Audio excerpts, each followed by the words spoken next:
All right. All right. What's up, everybody?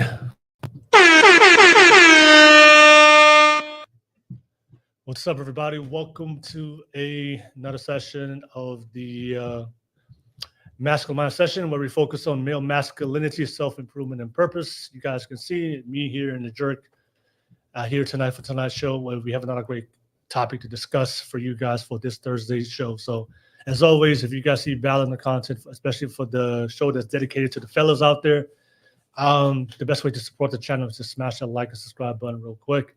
Of course, this is a public stream. It's a virtual show. So if you do want to jump on as a public guest, the link is in the description below on YouTube. So come over to YouTube if you're watching this through other platforms, and you can be able to participate. So if you do want to support the channel, donate to the channel, drop a super chat. If you have a specific question or topics you guys want us to respond to, definitely drop a super chat. If you just want to donate to the channel support, appreciate all the financial donations and super chats. Thank you so much.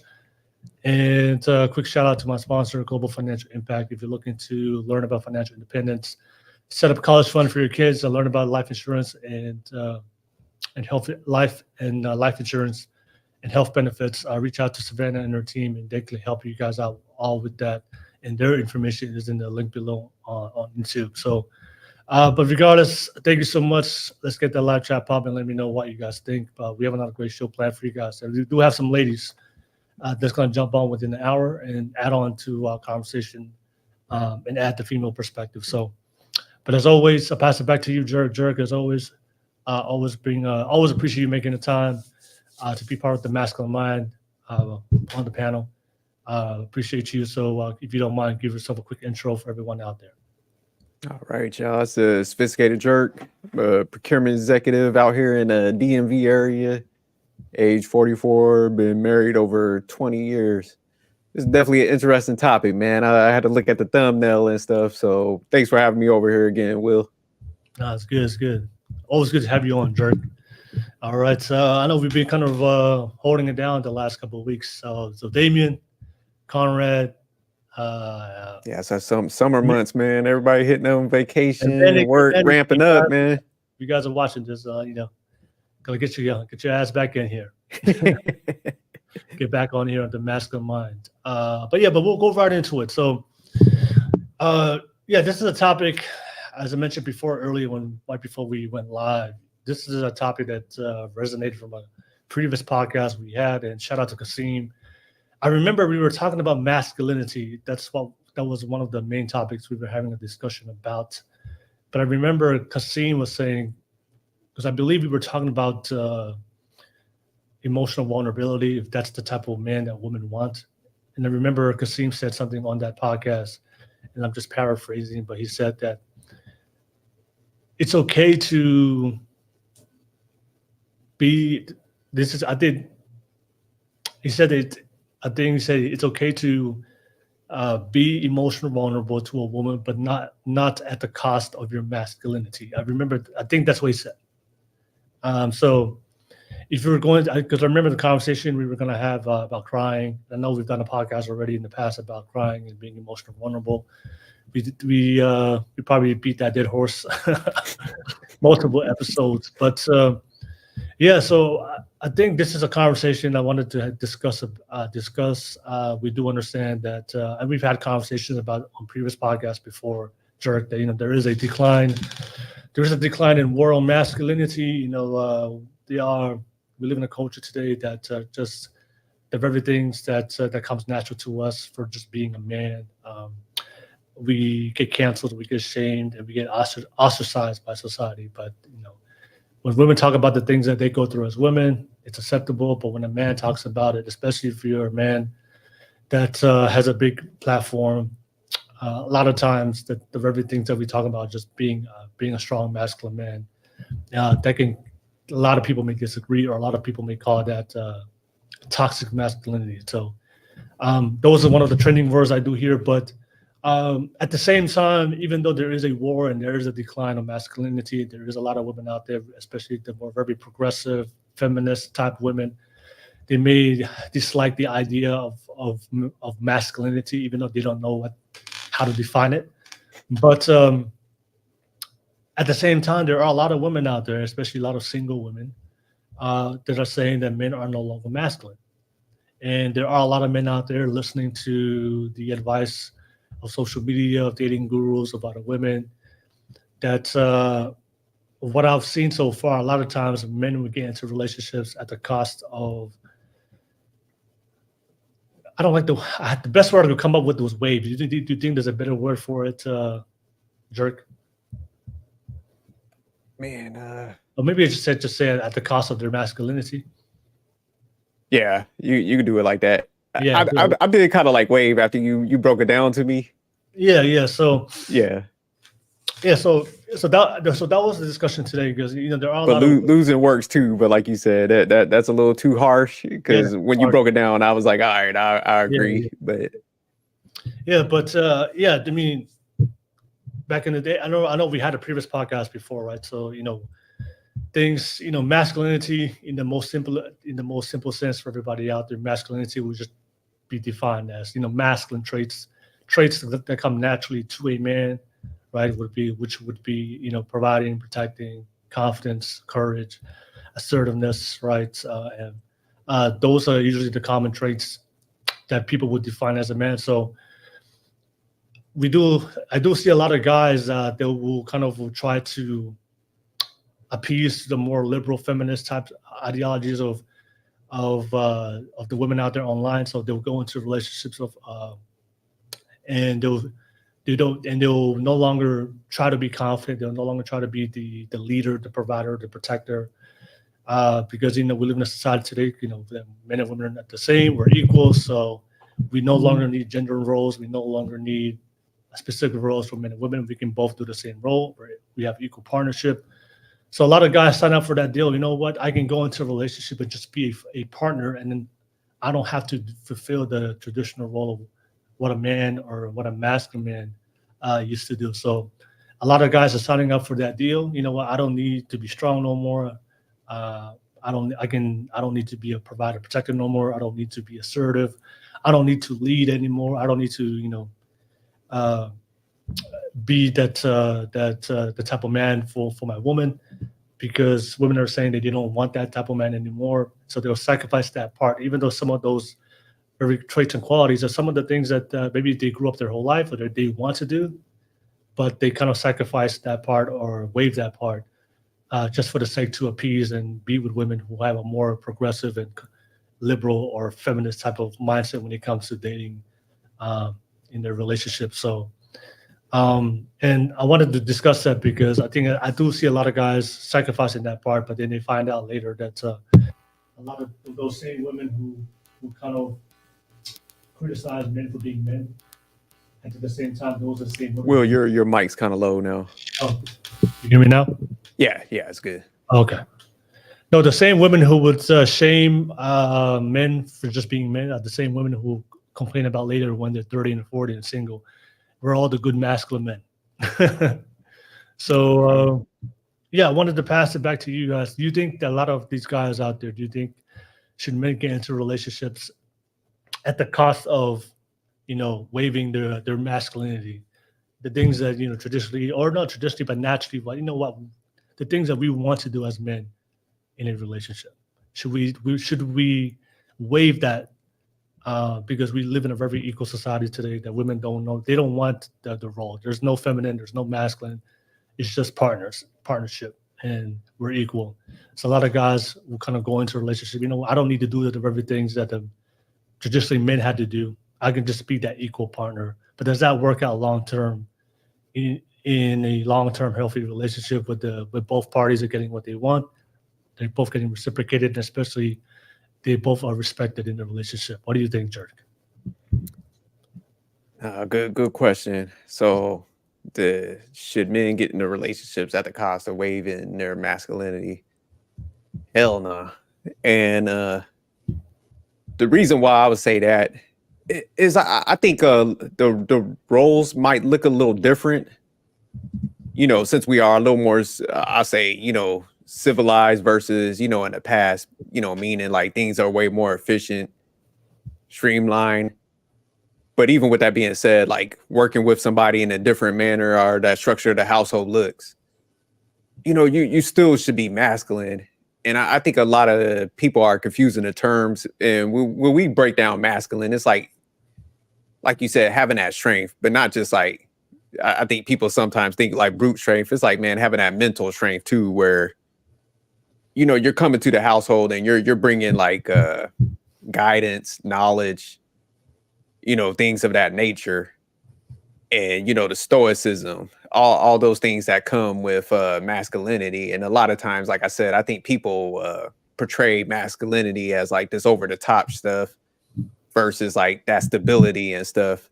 So no, I think when a man just comes into if he gets into a relationship, it should be, you should have the knowledge, your vision. What we always tell people, like, hey man, you got to have that plan.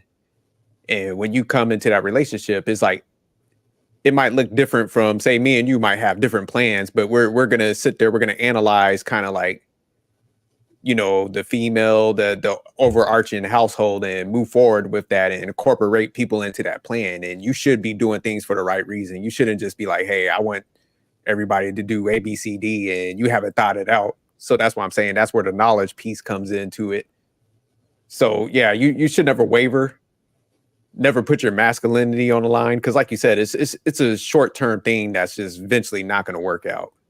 Because like you said, that once you start losing that ground and your masculinity is no longer there, and you can't problem solve, or you don't know how to handle pressure. Ooh, that's so good. Yeah, that female's gonna look at you like, you weak. Man, you are pathetic. So it will backfire, rightfully so. So yeah, I think you can never waver. I mean, if you get to the point where, say, like if I was out there dating and a lot of females didn't align where I was, with my like morals, principles, and stuff like that, I'm just gonna be single. You sometimes got to make that sacrifice, and I like where you're going with this, because a lot of times, what tends to happen is guys start losing their standards and their principles to try to start conforming to what females would want, and like you said, start losing their identity. And once they start going down that path, man, it spirals out of control, and that's when a lot of guys start getting in trouble. So that's even, I like what like I said, even Lucario and them, they break that down. Like, a lot of men just get thirsty and start jumping into stuff because they just want a female so bad. They don't have that confidence that they just gonna accept anything in their life. And that's where you see them dudes at the courthouse. You see them locked into bad situations. You're like, damn, like, how do you tolerate that? They're like, well, that's my girl, and they start talking like that. So yeah, that's why you don't want to go down that path. So I totally agree with you. Yeah, you can't waive your masculinity. Shout out to Kasim on that one. Yeah. So yeah, that's something. I think when we have these conversations, especially the society that we live in today, is very equal. And I know a lot of times when we have this discussion on this topic, people will talk about their experience. But I think for a lot of the men out there, I think you have to understand the biology part, right? Because a lot of the things that we find attractive, what comes natural to us, it just comes from it's just biology, right? So that's why the conversation that you mentioned before, Jerk, that you said, women want problem solvers, women want the men that can handle pressure, they want to be tough, want to be strong, because from the biological perspective, women have always been attracted to strong men, and that's just part of survival, right?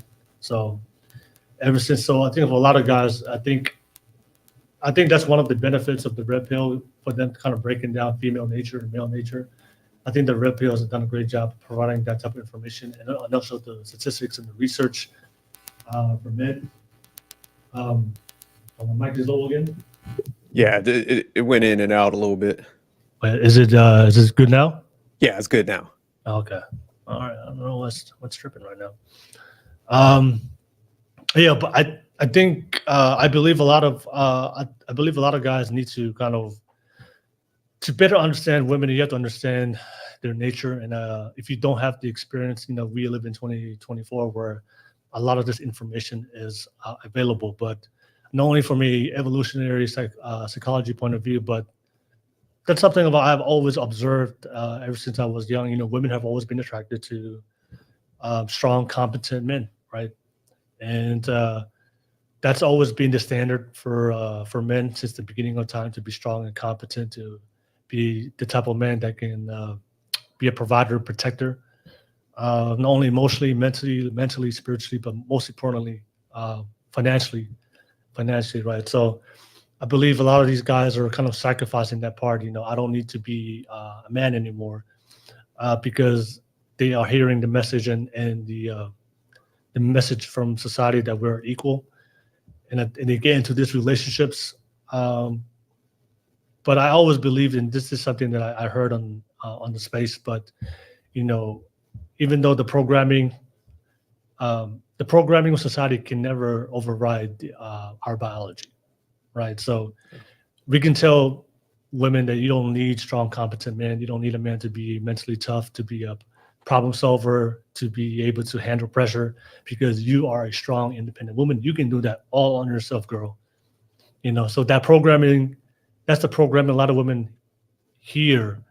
But then when they finally get into a man with a long-term relationship, and they finally, maybe the crying was cool in the beginning, maybe his lack of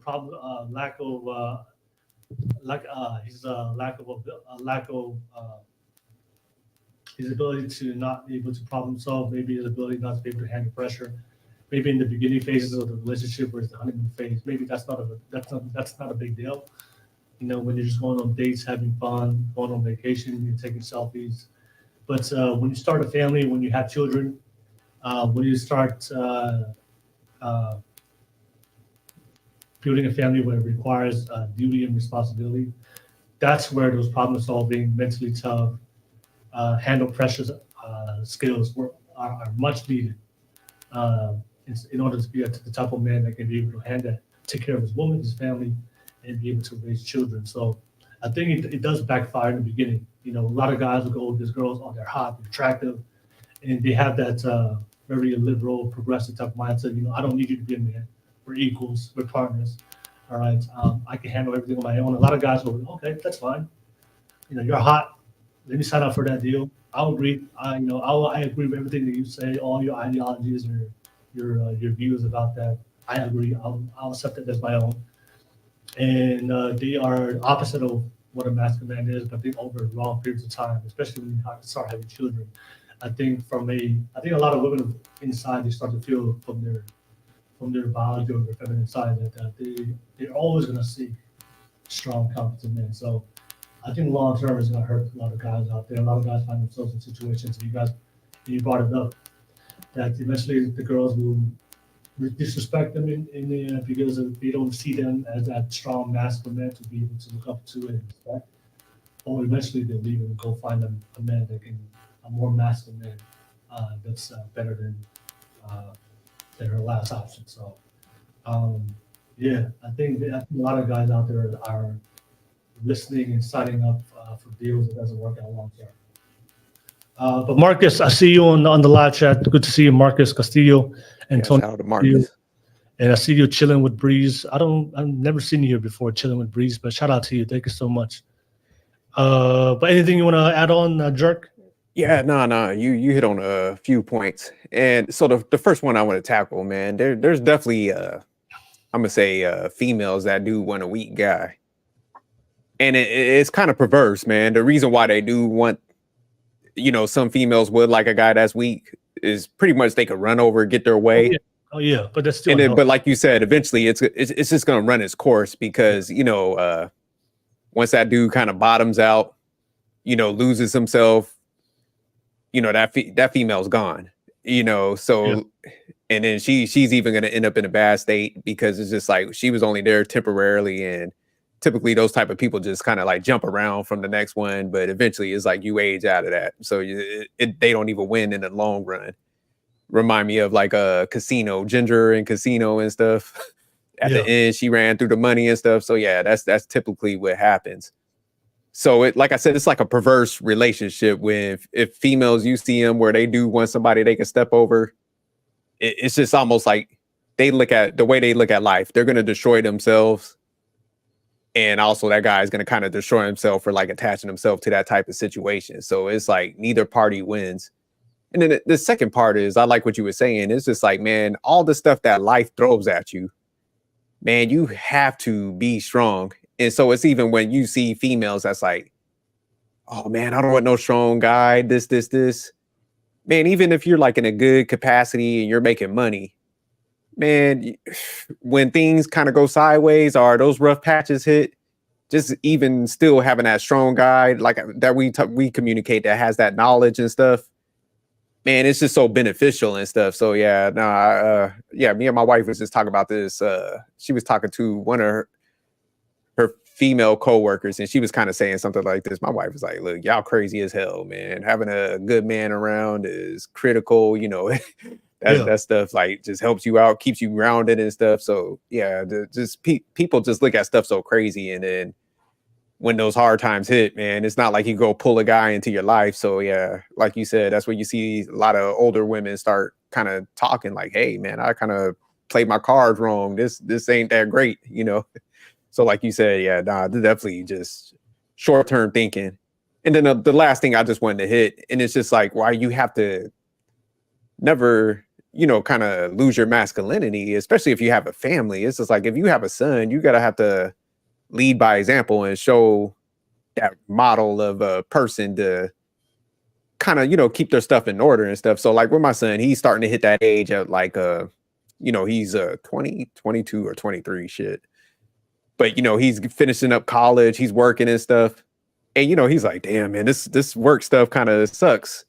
But one of the things like he always will kind of say, he's like, yeah, I know I can't quit because I always saw you like, you know, multitasking, taking on different things and stuff. So he's like, man, I can't sit here and complain because I saw you like going to school, working a job, you know, working out, hitting the gym. So he just, you know, it kind of eliminates that like complaining when you have like a kid or something, when they have that example, like, damn, you know, I saw my dad do it, so I can't sit there. I ain't got no excuse, you know, so it eliminates that also. So yeah, that's why it's just, you know, it's tough, man, but you got to hold that masculinity at all times, man.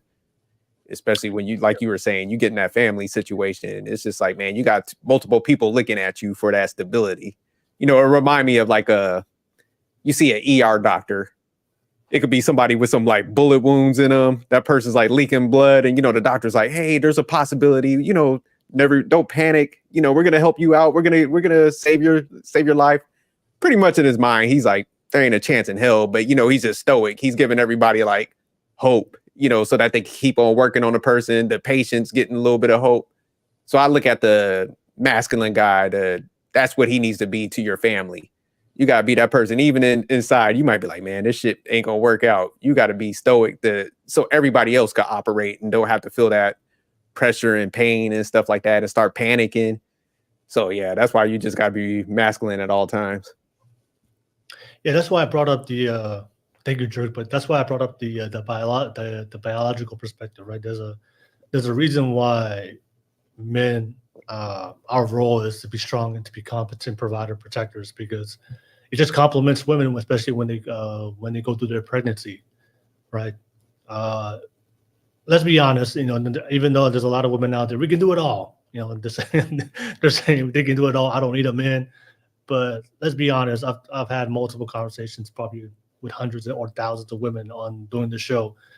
A lot of them, I would say 99% of them said that it is damn near difficult to be pregnant with the child and at the same time try to work and provide for yourself without the assistance of with a man that can be able to do that for you. So that way you can just kind of focus on your health, your body, and making sure that your baby's is growing and being taken care of. So that's why I mentioned before. I think there was a reason why there was a standard back in the day traditionally where men were taught to be strong, because, you know, there's a lot of women out there saying online, why do men have to be strong? Well, we don't need the men to be strong, which is kind of, I laugh at that statement because they don't realize that the society that we're living in today were built by strong men. They weren't built by weak ass men. The buildings, the plumbing, the electricity, you know, the water. These are strong, competent men that build the foundation and the infrastructure of society, right? If you look, so the society we live in is a byproduct of strong men. So, and I believe the cultures, whatever culture, whatever part of the world, I think there was an understanding, especially uh, men and women, they had an understanding. Well, if we want to raise a family, if we want our family to survive, but also not only survive but thrive, and to make it to the next generation, so that way our bloodline continues, we need to raise our boys to be strong, right? Because we need our boys to be able to build. We need to build the villages. We need to maintain the villages, to provide, to protect the villages, to protect the women, the children. That's why we raised our boys to be strong, because it's not even a matter of belief; it's a matter of survival, right? So Yeah. I do understand why a lot of women today they have that ideology where I don't need a man, because they live in, society has, we live in such a great society that people are people can live in a bubble and kind of be um, sheltered from the outside world. With the outside world, people are really barely making it. They're dying, starving with uh, lack of water, resources, electricity, the things that we take for granted here in the U.S. So that's why most of the men in other countries, they are pretty strong, or we will consider masculine. But it's not only but only in Western society. Not only in America will the women can we've built a society that can shelter women to believe that they don't need the very men that built the very society that makes their life Yeah. convenient, right? So, but yeah, I do agree with you. I think when it comes to, especially today's dating culture where people don't date for family, so that's why I do understand, even though I disagree um, with a lot of women with the ideology of saying that they don't need a man, but I do understand why they think like that.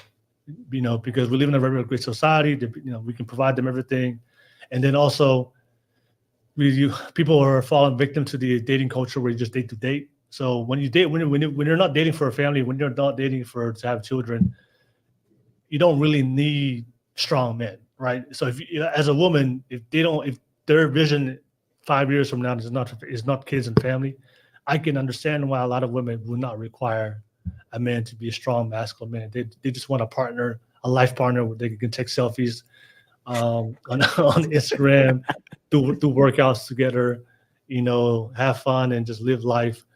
I can understand if you're not planning for a future for a family and for children. I can understand why you women will not look for men with the very qualities that will make him a strong, competent, masculine man. Because if you're just having fun, you don't need that, right? But then that's why I mentioned before, Jerry. Yeah, it's all fun and games, but then when you have sex and then a child comes along, then what, right? Oh, facts. Yeah, then that's when you need that.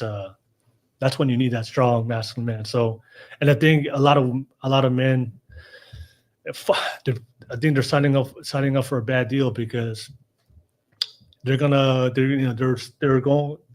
with in a relationship with a woman, and at the cost of not being suppressing, or not cultivating their masculinity, or not staying true to their masculinity, so that way they can be with this girl.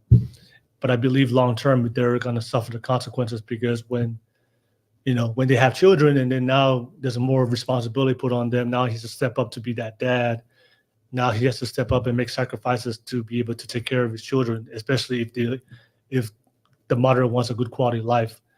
If you don't have those qualities within you already, it's going to be really, really hard to make that transition from just being that fun guy to now a full-time dedicated father that's going to take care of his children. It's two different lifestyles, two different mentalities, two different type of disciplines. And I think a lot of guys, if they get into relationships with women and at the cost of their masculinity, when life finally hits and they have a family and they have children, I think they're going to suffer as much as the women, or maybe more, because now they really have to be a man now. There's no more Instagram and taking photos at the gym no more. There's a baby coming out in 9 months from now, and that baby needs to be provided for and taken care of. And if you're not ready to take on that responsibility, that can be really hard on a lot of guys out there. Oh, absolutely, man. And well, man, what people don't understand is like you said, it's like if you're always accommodating, and just pretty much doing what somebody wants, like you said, out of fun and stuff, man, eventually you're gonna have to say no. Because I mean, just looking at the numbers, most people don't make the type of money where it's just like, man, you could drop and just do what you want to. So, like you said, it's like, man, when you start having a kid, man, and them responsibilities, the hidden costs that you ain't never think about start showing up. Yeah. It's like, man, that's when the pressure hits. So it's just like, masculinity and that ambition, man, is when what's going to keep you chasing that money, even though you might be burnt out at work and you don't want to deal with like leading other people and managing those personalities. You're like, man, I got to do this for the betterment of my family. So, that's when that masculinity starts kicking in. And like I said, you start juggling all these things you don't want to do, but you're putting your family at the forefront. So yeah, even females that hit like a certain, I'll say, financial income level and stuff, if you look at the numbers, it just shows like most people, like when they get to retirement age, man, they're, they call it the singles tax, where it's just like, man, missing out on that person with you. It's just a heavy toll that people just, it's like you're living in the moment right now. So you're not thinking of like, man, when I get 60 and 65, like how much I lost out. So even like me and my wife, man, it's funny because, people always was telling us how we operate was like messed up. But now like 20 years forward, we're in our 40s and stuff. Everybody's like, damn, man, I wish we would have done stuff like you. But that's where you have that like leadership. You're going to have to say no, man. You're going to be the uncool person at times. You're going to have to tell people the realities of stuff. And it's not fun, man, because I don't think people typically want to be harsh, but it's just like, man, you got to do it. And in those moments, man, people are going to kind of have a little bit of resentment for you, but you understand that you're doing it for like a bigger purpose and stuff. Yeah. So people that just fold and just go with the flow, it like I said, man, it just, not only are they screwing themselves over, it's just everybody else under that. Their leadership at that time is just, they're impacting all those people. Because even now, man, like the roles I've taken as far as leadership, I'm dealing with grown people that's older than me at this point. And I'm the first person that ever told them like, hey, you're not the best person at this. You don't got a great personality. And that's because like a lot of people in their life and even their fathers and stuff, they're like, man, I never had nobody tell me about myself, And it's sad because these, like I said, these are people in their 40s and 50s and stuff, and people can't work with them or nothing, but everybody kind of just avoids them and, never confronts them and helps them improve and stuff. So it's like, it's kind of sad at the end of the day. I think I was just talking to Manic about it. I was like, man, I got to sit down and do these performance evaluations, and shoot, a lot of these people, the first time that they're hearing about themselves is coming from me and stuff. And, they'll go try to foul stuff on you because they don't want to hear about themselves. But yeah, like you'll be asking them questions and they're like, yeah, your dad never told you this, this shit. So yeah, like you said, man, you can't waver, man. You gotta do them hard tasks, man. Get everybody in line. Yeah. Can I ask you a question, Jerk? Mm-hmm. So I know you have a son, right? Have you ever had a conversation with him and talk about, never compromise this just to be with the woman, right? Because in your personal experience, number one, it's not going to work out long term, and number two, it's not women will eventually lose respect for you. So I think a common example would be what I see a lot of guys do. That's what's that one I saw the other day? Not wanting to be a provider, right? So traditionally, part of masculinity is the essence of, I believe the essence of masculinity is just providing and protecting. I think that comes natural for men. We just want to provide and protect our women, and we also like to provide the very things that activities are the things that we do in order to provide or protect. I think we're more interested in those things. It just comes natural to us. But there's a lot of guys out there that they hear the message, men, you don't no longer need to be provider protectors, and you can just depend on your woman. I don't know if you saw this there's this video I saw. If I can find it, I'll post it for you, Jerk, to see. But there's this video. There's this guy that he's kind of growing his page, and his niche is he just posts clips of himself. He posts clips of his girl getting up and going to work, while he just stays at home and chills and plays video games all day. And those are the clips that he posts. And I mean, that's his niche. And I mean, I think he gets a lot of views, and his platform is growing steadily. But he posts a lot of clips where like his girl gets up in the morning, gets ready for work, and he's just sleeping, and then she comes and gives him a kiss. Hey, good morning, baby, and he turns around, hey, have a great day at work, baby. And she also wakes up, cooks his breakfast for him, gives him his breakfast, and then she gets ready for work, and then she goes, right? And then, but there's also clips. I gotta find that page. I remember I just saw it on my TikTok, but there's also clips of her girlfriend coming from work. She's tired, and he's been playing video games all day. And then she tells him, "Look, you've been playing video games too much. You only got 1 more hour on the video games, and you come to bed." Right? It sounds like she's talking to a child. Yeah, damn. And then of course he accepts. I got you, baby. Let me just play for 1 more hour, and let me just finish this game, and I'll come to you. Right? So it's crazy. I saw that on TikTok. But traditionally, guys, we're taught to be a strong, competent provider, protector, and make sure you work and have the ambition and drive to be able to financially take care of your woman the best way you can, right? But society has told guys, you don't need to do that no more. Just depend on a woman. So a lot of guys will sacrifice that masculine nature to be a provider, protector, financial provider, protector, just be in a relationship dynamic where he can just either majority or some percentage wise, he just depends and leans on his woman financially. So and there's a lot of guys out there being house husbands or housewives. I don't know what's the term for that. Or bitch. A lot of guys are accepting these roles, and I know sometimes social media will kind of glamorize it to go viral, but in reality, we know that shit ain't gonna work out long term.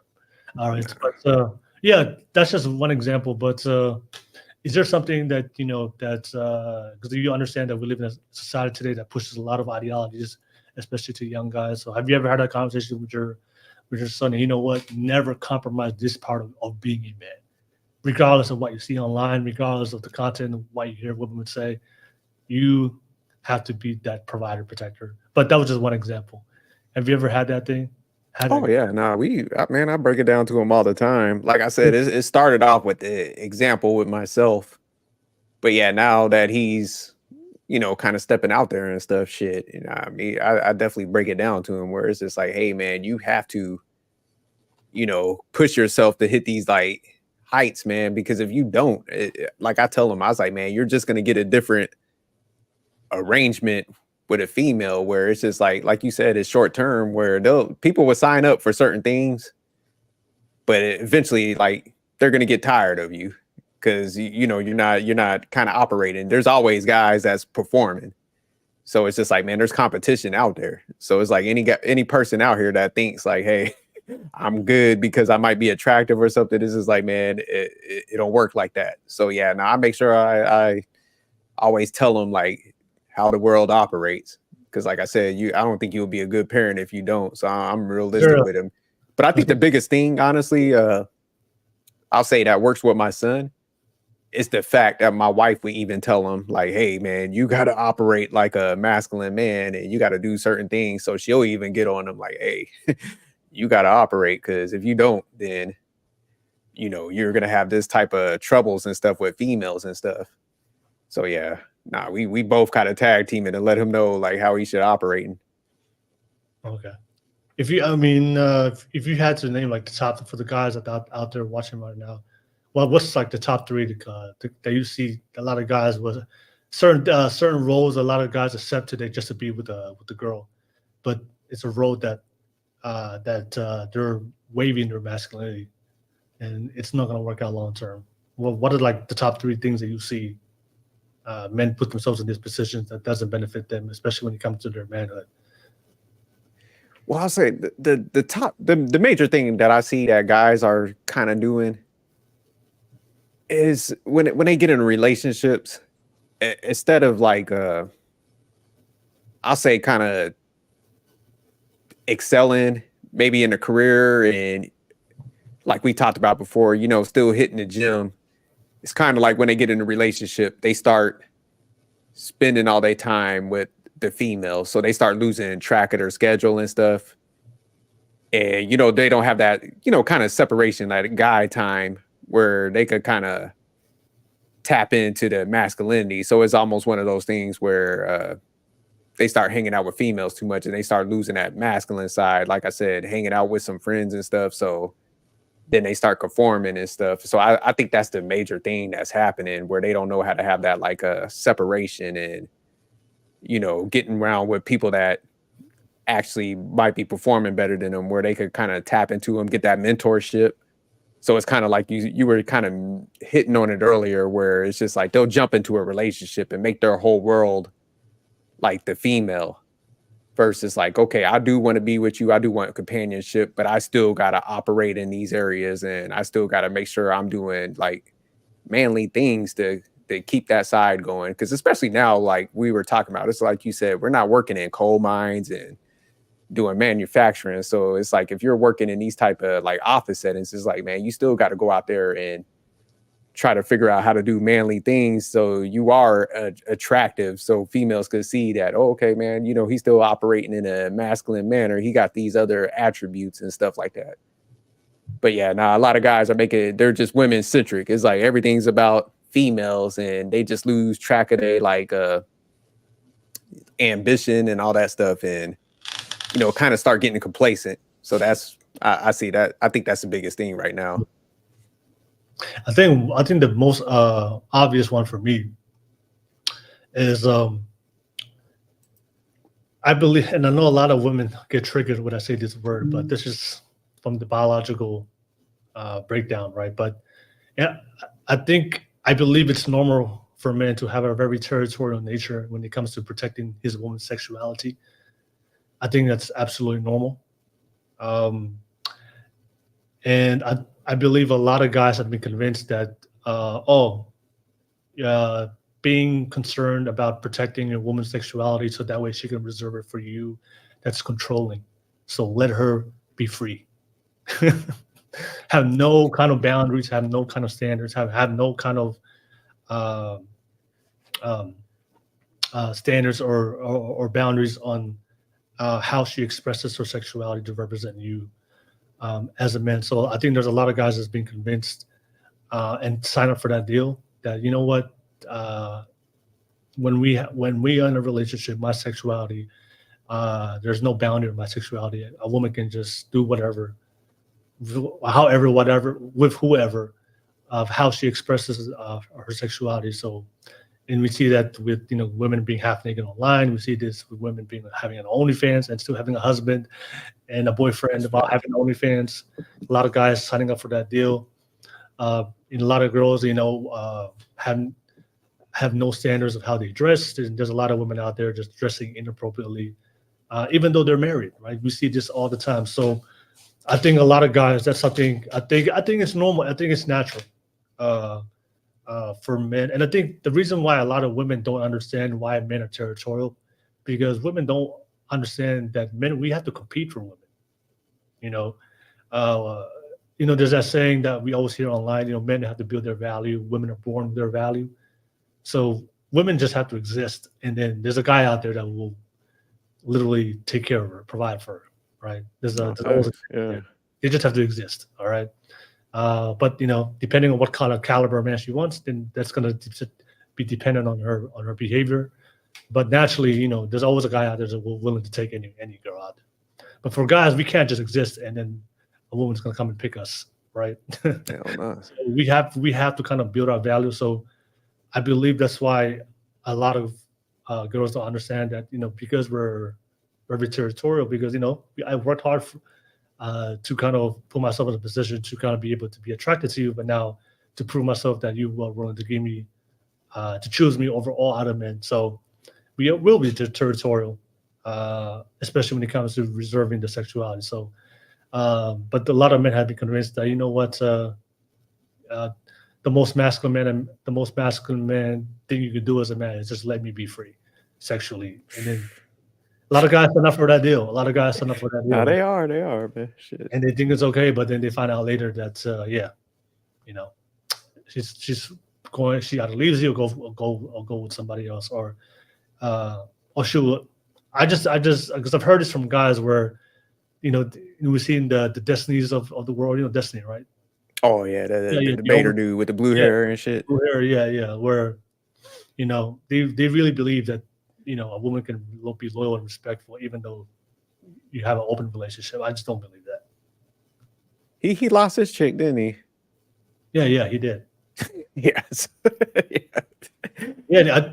Did you see did you see the guy that he lost to? Yeah, like another kind of feminine looking guy, right? Another like a more radical feminine destiny.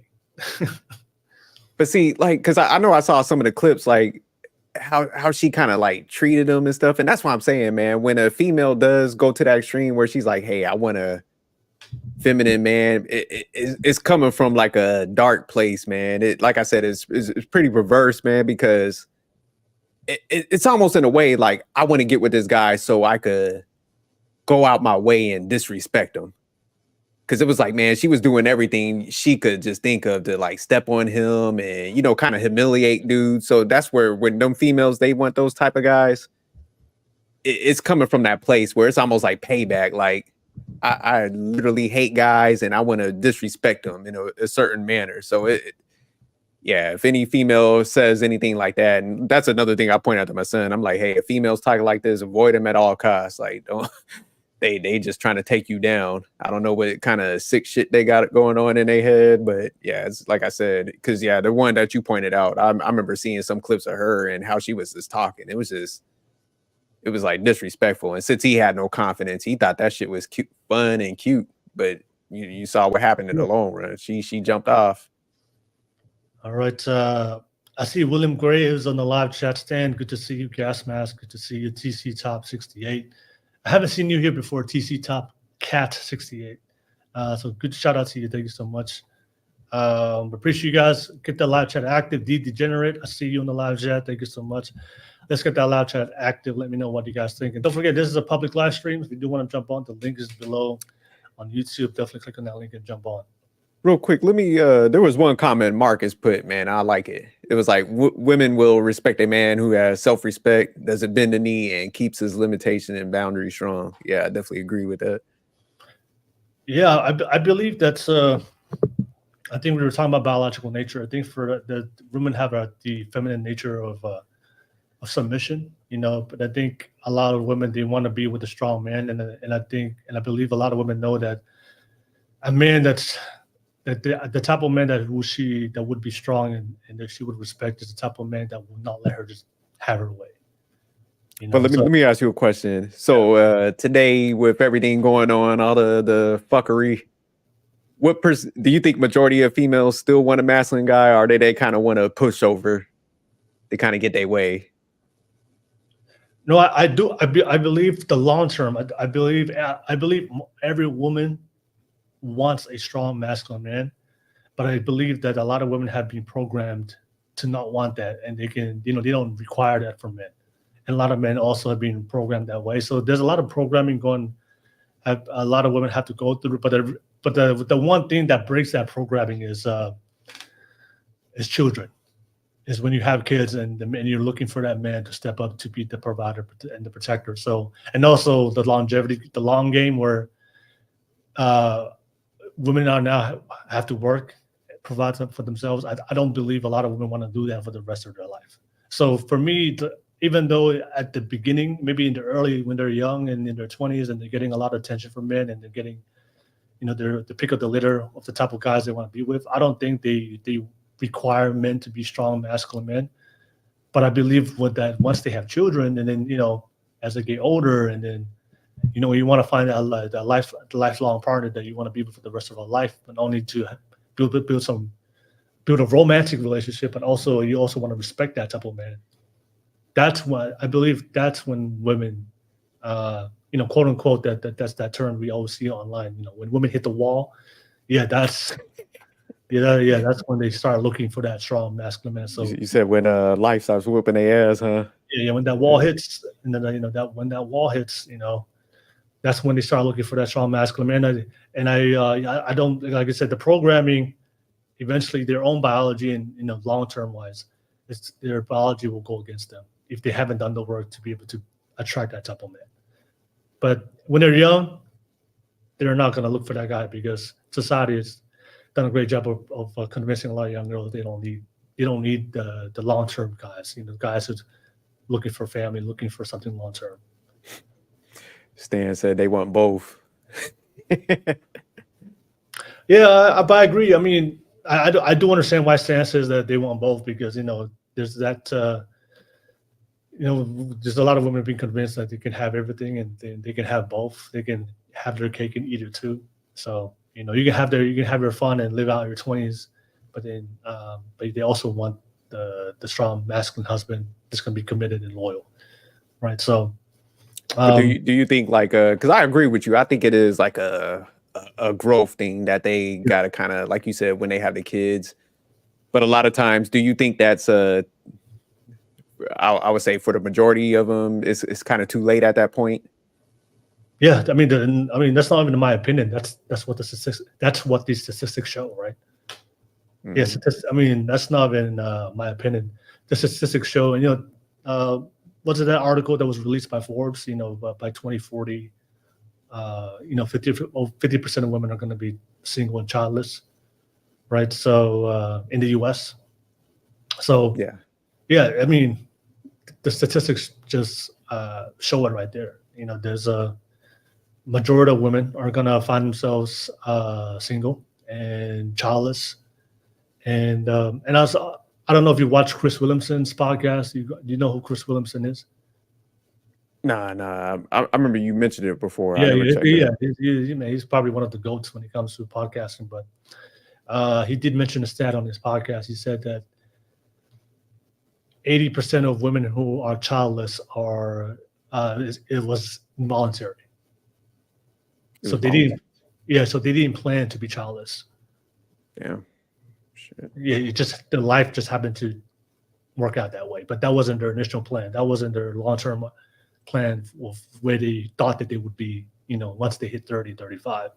So, I know a lot of women would use that as their argument. What if women don't want kids? What if women don't want to have children? Well, the women who don't have children, majority, 80% of them are involuntarily not having children because it wasn't.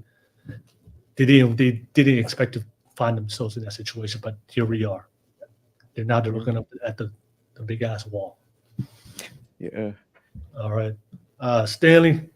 Hey, what's up, guys? What's good, Stan? Not much. Hey, I just have to jump in before I get ready for work. I just want to say hey, and great topic. Hey, what's up? Break down that where you said they want both.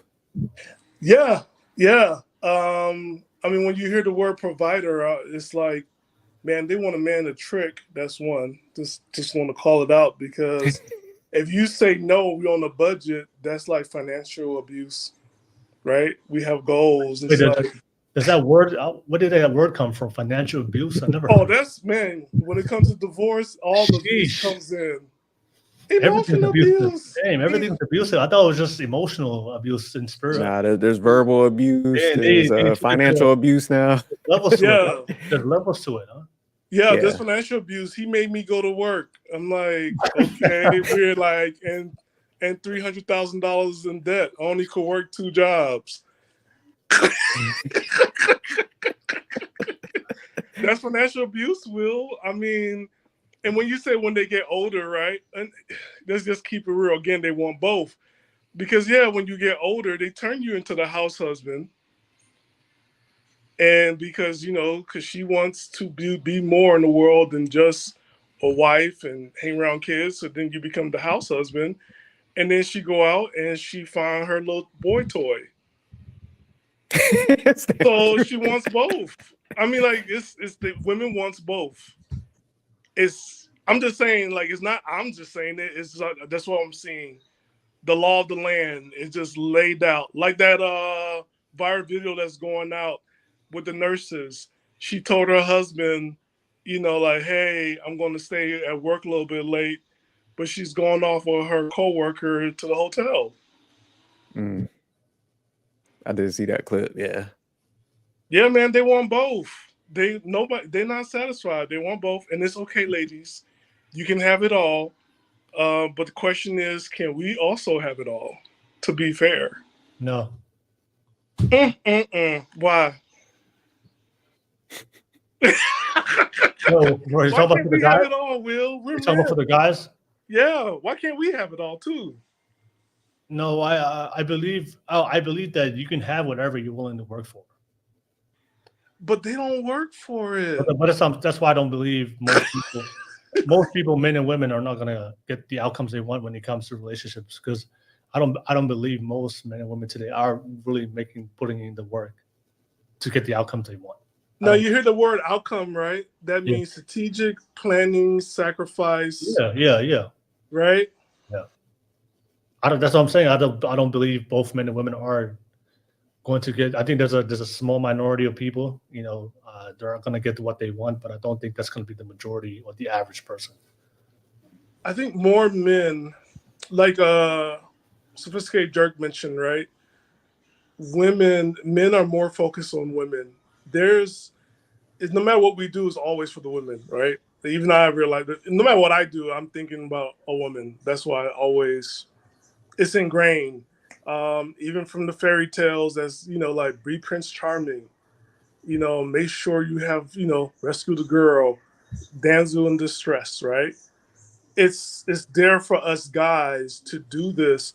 But what I'm seeing now, it's like, hey, thank you for doing this, but that's all, just thank you. And I really don't owe you anything. And I think that's where guys are lost at, because they were told one thing and their expectations is loyalty and love and then a life together, but it's not guaranteed. So I think for men, they have to be okay with, hey, this is okay for now. She has a choice to leave you. So don't go crazy when it happens.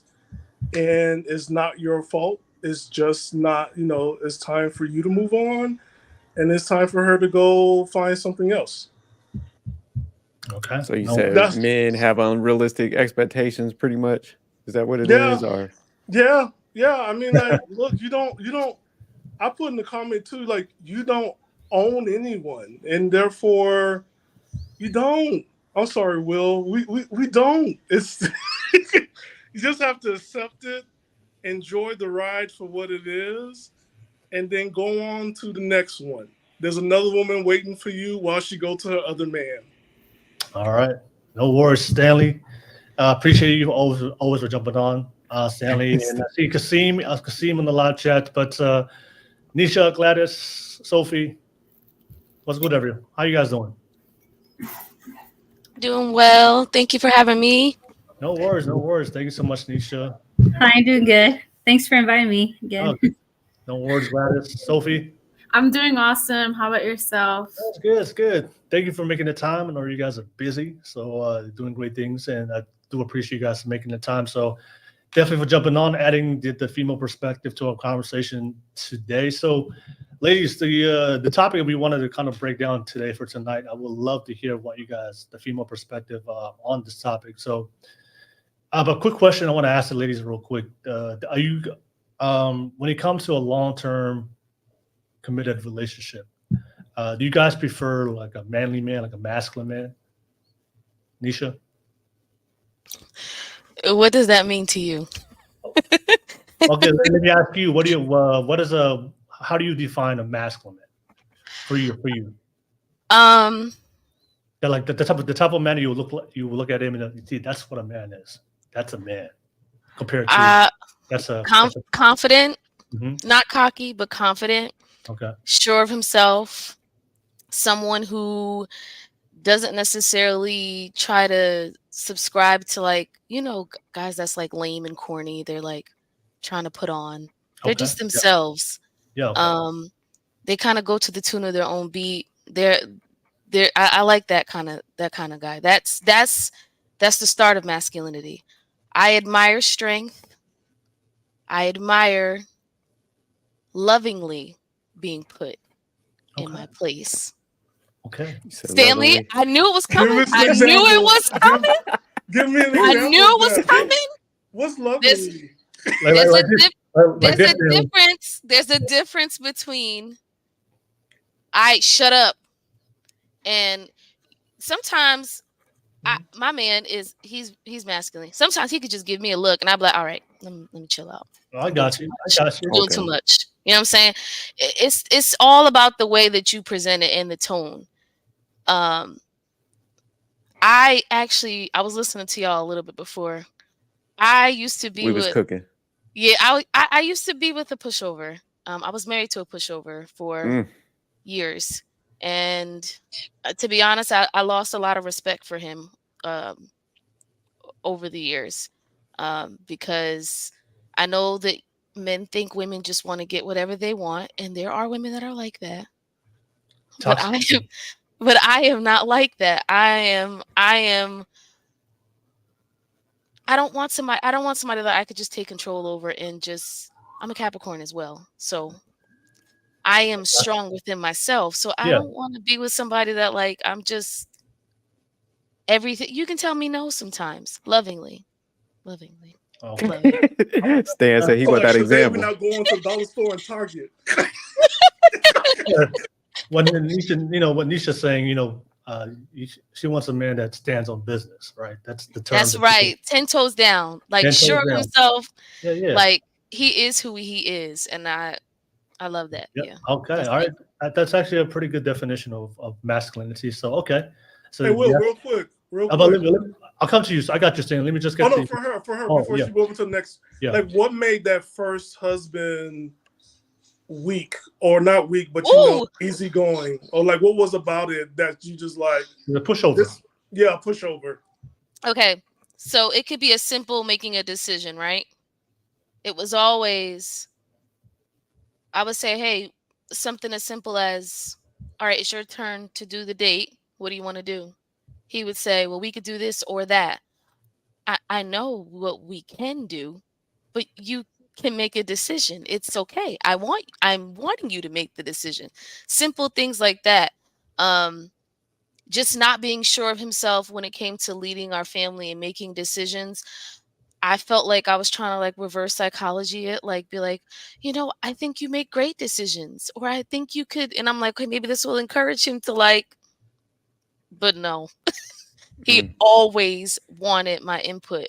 And this sounds backwards, but I would rather you stand on business, as Will said, and make a mistake than to always need to lean on me. So, yeah. Okay. Yeah. So it was indecisive. Very. Okay. Yes. All right. So thank you so much for sharing that, Nisha. I'll pass it to you, Gladys. Gladys, same question. When it comes to a long-term committed relationship, do you prefer like a manly man, like a masculine man, the type of man you're like, that's a man? I do. I prefer masculine man, manly man, someone that I'm always like a believer, like you could fix anything I need. I'm responsible for anything inside. You could do everything outside. Anything breaks, you could do it, Also, I like them to lead, like she said, it's very comforting when they take control. We're going to do this. We're going to do that. Also, like, knowing like just leading the family, not always depending on me. And I had the same issue as her before. He depended on me a lot. So even financially. So that's why. So I'm looking for like a manly man, that we're kind of equal. And even and him be big, I guess, greater than me when it comes to that, So. Okay. All right. Thank you so much, Gladys. Yeah, that's. I do agree with you. That's usually the qualities of what a lot of people, especially women, consider masculine. Thank you so much. But I'll pass it to you, Sophie. Sophie, what do you think? Do you, when it comes to a long-term committed relationship, Do you prefer a manly man, a masculine man? What's your thoughts on that, Sophie? Yeah, I definitely resonated a lot with what Nausha said, or sorry, is that, I don't know how to pronounce your name, but yes, I resonated with kind of respecting someone who's not a pushover, who knows what they want, knows what he wants. I think for me, I would say that I like leaning towards, I feel like I have a very masculine side, so I definitely like a man that is in touch Oh with shit. Mhm. no, like I like to have a balance. Like I like a person who is in touch with like a man who's in touch with their feminine. You know, who doesn't like Prince? Like who doesn't like that type of man who's comfortable and secure enough in his own masculinity to like embrace the feminine and be sensitive. But that being said, like I would absolutely in a long-term relationship prefer a man who's like more masculine, and by that I mean like can give me security. I can feel safe with you. I can trust in you, and I don't have to be in my masculine all the time and like make the decisions. Yeah. All right. Sophie's a low-key pushover, I believe. I'm joking. I'm joking with you. Sophie. No, that's whenever somebody says, women says, I'm masculine, that's the first thing that pops up in my mind. But She got him pinned up against a wall, shaking him down, tapping his pockets. Like, what do you got in your pockets? What you doing over there to him, Sophie? Explain this masculinity. With you and your masculinity, what you doing? What does that mean? When you say, I'm in my masculinity. What does that mean?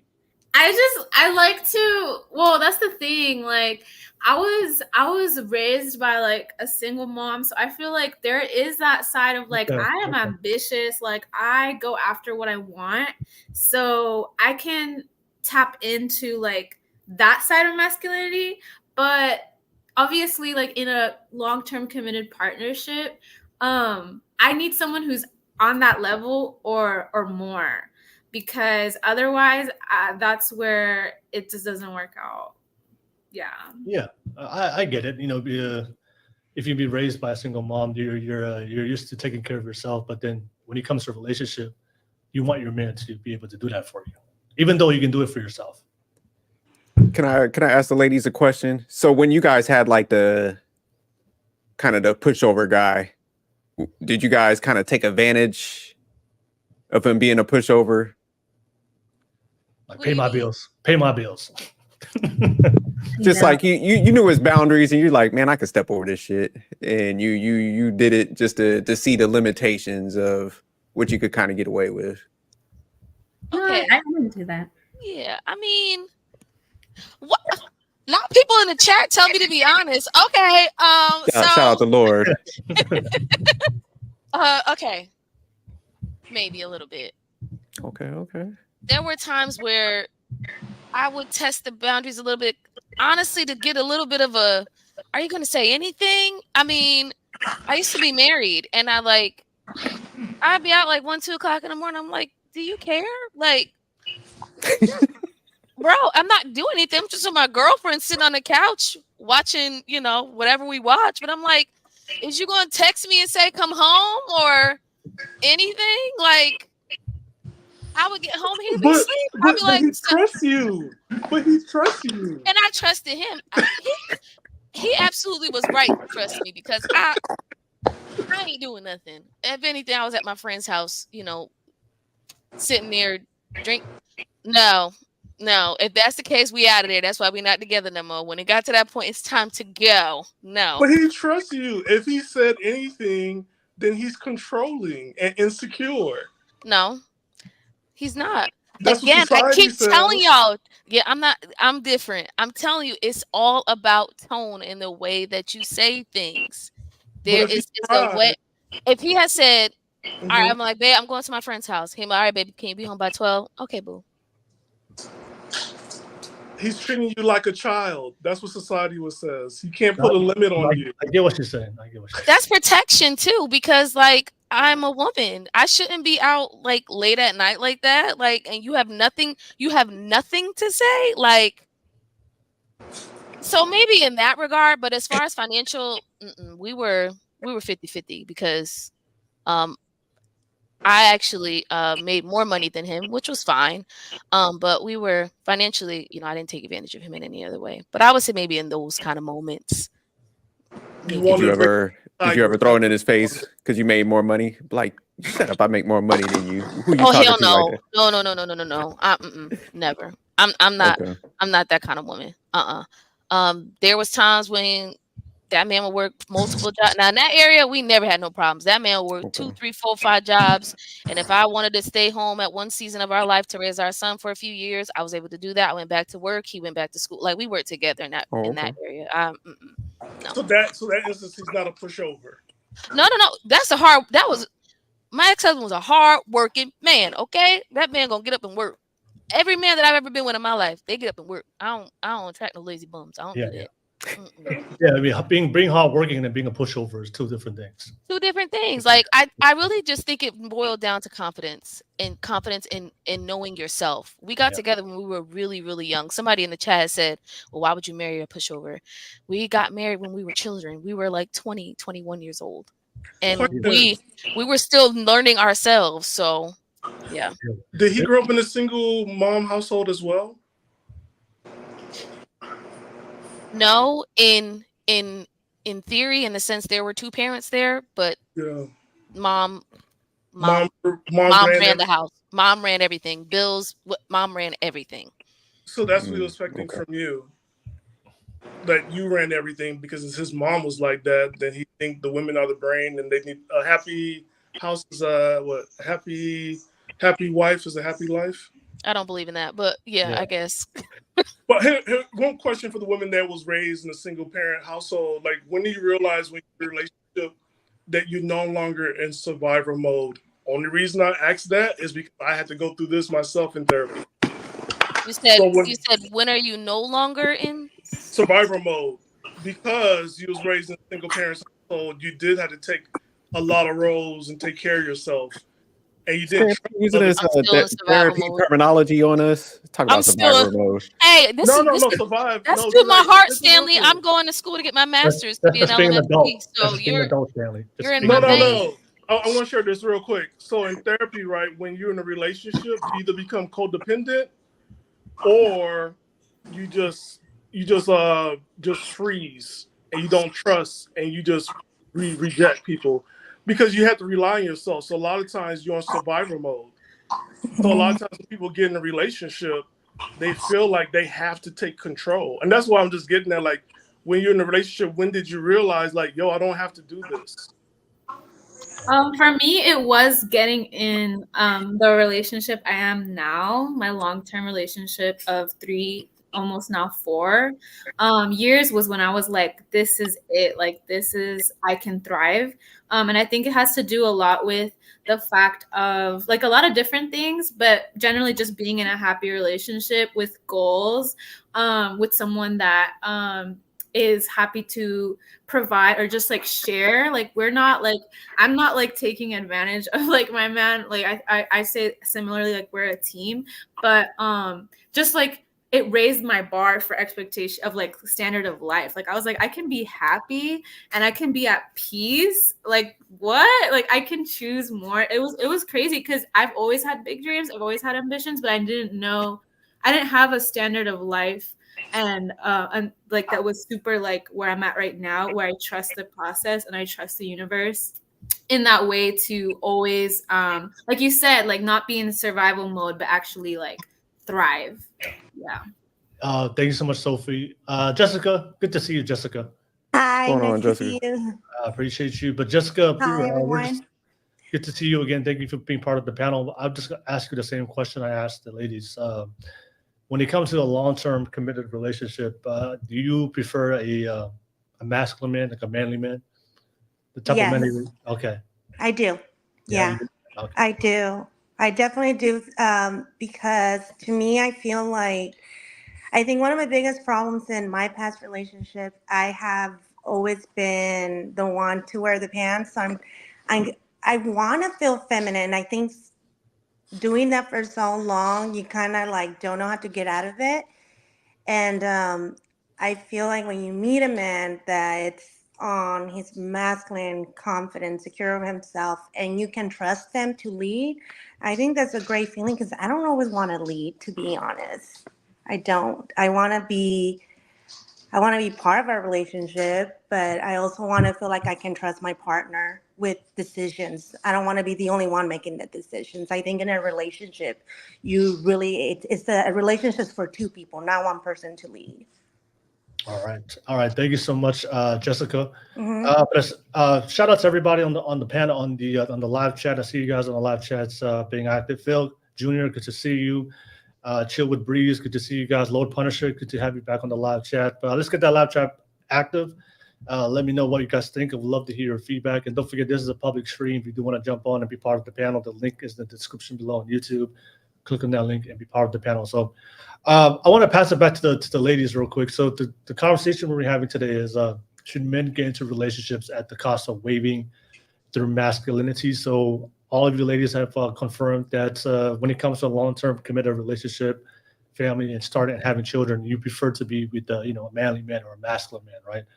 So the discussion that we were having with the fellas before you guys arrived, we were talking about how a lot of guys, because of the type of narratives that they hear online, where we live in a society today that a lot of men are hearing that because it's very progressive today in America, very equal in America. So there's a lot of ideologies that's been pushed to, especially for the young men. They're saying that you don't need to be a masculine man anymore because we live in a society today that women are equals. She can work, she can do everything on her own. She's independent. So there's a lot of women are saying, you know what? I'm an independent woman. I have my own bag. I have my own money. I can make my own decisions. I don't need a man to come into my life and do all that. So I just need a partner. So a lot of guys, I think when it comes to provision and protection, I think that's part of masculinity, leading a family, making good decisions for the family, making the sacrifices, taking the hardships and the brunt of the world, so that way your family and your wife can live a very good and easy life. I think that's part of being a man. So a lot of guys are hearing a lot of women saying, you know what, we don't need masculine men. So because they want to be in relationships, because they want to be with women, a lot of guys who will take that deal. You know what, I don't need to be that strong, competent provider, protector anymore, because a lot of women are saying they don't need that no more because they're strong, independent. But at the same time, a lot of guys do that, and they go into relationships where they're, like Nisha said, they're indecisive. They're not putting in that work to be a strong provider, protector, to be financially be able to take care of the children. They kind of over depend on their woman to do that for them. And in long term, a lot of times a woman will either lose respect for them. They stop being they become pushovers to their women. A worst case scenario, they'll eventually leave. So I want to ask you guys, what's your response to that? Because there's a lot of guys out there. They're hearing we live in a different time where it's no longer the traditional point of view when it comes to dating and relationships. It's more progressive. There's no more like traditional roles when it comes to relationships. It's just partnership. We're equal. There's no set provider. There's no set leader. We're just gonna do everything together. A lot of guys will sign up for that deal. So just because they're going to go with the women, but as we can see, there's a lot of women complaining or venting out and saying, you know what, my man is just not masculine anymore. So what's your response to that? Because a lot of guys are signing up for that deal, and that's the conversation me and Jerk were Sorry, having. I'm laughing at Sophisticated Jerk. What is wrong with you? Oh, I'm kind of messed up. I apologize. Ignore me, y'all. What is wrong with you? Yeah. There's a lot of things I want to cover that's related to that. But what's your thoughts? What's your response to that, women, ladies on the panel, if you don't mind? A lot of guys are, you know what? A lot of women are saying they're strong, independent. They don't need a man. You know what? When I date this woman, I won't be that man no more. Just to please her, just to be okay with her, just to have sex with her, just to be in a relationship with her. Do you think that's wise for a lot of guys out there for long term? Do you think that's a good strategy for a lot of young men out there to not be in his masculine when he goes to relationships? Do you think in the long term wise, you think that relationship's going to work out long term and be healthy. I'll start with you, Gladys. What do you think? I see you nodding your head. Go ahead. No, I've already experienced it. That's what I'm saying. It never works out because at the end of the day, they end up feeling not like a man, and it does get into their feelings. I remember my ex-husband, I mean, because I did that. He was a stay-at-home dad and took care of our kids because he didn't want us to put him in daycare. And I was the one that was making more money. But he was fine a couple months into it, but then eventually he was depressed. It came down to like, yeah, he babysit our kids, but he didn't do anything else. Like the depression really hit in, and he wasn't a pushover because I didn't ever like treat him any different. You know, I appreciate him as being a homer. So, it came down to me saying like, "Hey, can you do the lawn?" Oh, I don't feel like it today. I'm just having a rough day today. And I'm just like, you watched a little 1-year-old or 2-year-old. That's not a rough day. I've been at work all day, 12 hours. I just came home. I just cooked for you. Like, Well. Now the role has changed. Well, but yeah. he's at home with the child.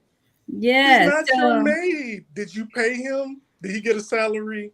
No, that's the thing. Like what he got out of it. Actually, what he got out of it is he was very obsessed with his car. He had a Jeep Cherokee, so anytime he needed anything in his Jeep, I was like, okay, what do you want? You know, and I'll lift this car or I'll add roof rack, and but then it came down to I was working a lot, paying for everything and his goodies, and now he was just taking naps and not doing anything, and it came down to where like he was depressed. That was always the answer. I'm going through it, depression, and then I'll tell him, okay, we could fix this if you want to get a job, Okay.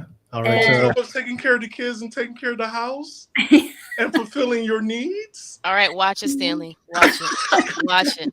Do y'all know a stay-at-home dad is the hardest job there is? Yes, I'm joking. How long did you guys do that for? Was he a stay-at-home dad? We were together for 8 years, only married 2. But we didn't move in until the 5th year. And we had, which actually 2016, and we broke up, was it 2021 or whatever, or 22. But he was a stay-at-home dad during that time, As So soon as we had your husband, would you ever retire your husband and make him your current husband or boyfriend and make him into a stay-at-home husband? No, I refuse. Never that. again. Right now I'm single. I notice a lot of men are like that, and not just that, but they're very like they were very intimidated by a woman that brings in the money. I actually went back to I went on a dating app just to get myself out there, and that's the first thing the first guy told me. Oh, you're divorced, you make your own money, you have a good career. I don't like women like that. And I was like, oh, I'm sorry. Okay, I'm fine. You don't have to talk to me. He doesn't want you to own him. That's all. He is scared. And I was just like, okay, that's fine, but I'm not going to leave my job, so. Thank you so much, Gladys. Appreciate that.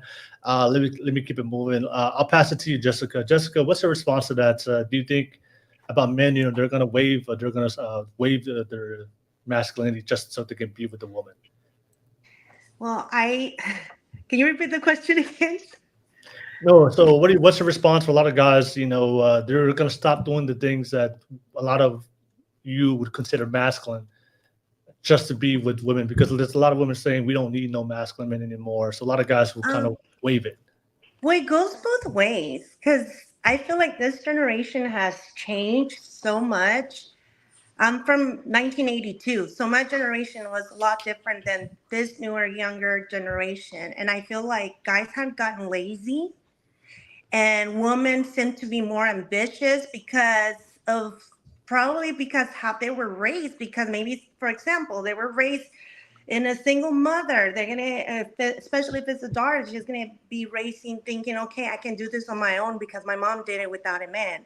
So I think a lot has to do with how you were raised, and society has changed a lot of things too. I think that a woman does need a man. What kind of woman doesn't want a man to grab you, make you feel safe at home and able to trust, being able to say, honey, I can't do this. Can you help me do that? I would want a man. I mean, I think at the end of the day, we want a man. It's just so hard out there because a lot of them, either they're too lazy to put in the work, or they get intimidated. That's another thing. And I feel like a lot of women have been coming up, being more independent, but it's not because we want to. It's because men out there are not putting in the work anymore. Yes, I'm sure there's a lot of men out there that do it, but it's very rare. So to find those men, I wish I knew where I can find them, because I would go to that website and click on it. But it's just really hard to find them. Just really is. All right, no worry, Jessica. Thank you. I can help you find those men, Jessica. Yeah, Where they at? Where they at? Somebody Every- please tell me where they're at, and I can find them. everybody on the live chat, put down some destinations where you can find those men for Jessica. List some good spots. Some good spots for us. I want to hear what you guys have to say. Thank you, Jessica. Let me pass it to you, Sophie. Sophie, what's your response to that? So a lot of guys, you know what? I'll just stop being that masculine man because I guess that's what women want today. So I'm no longer going to do that part. What do you response to that?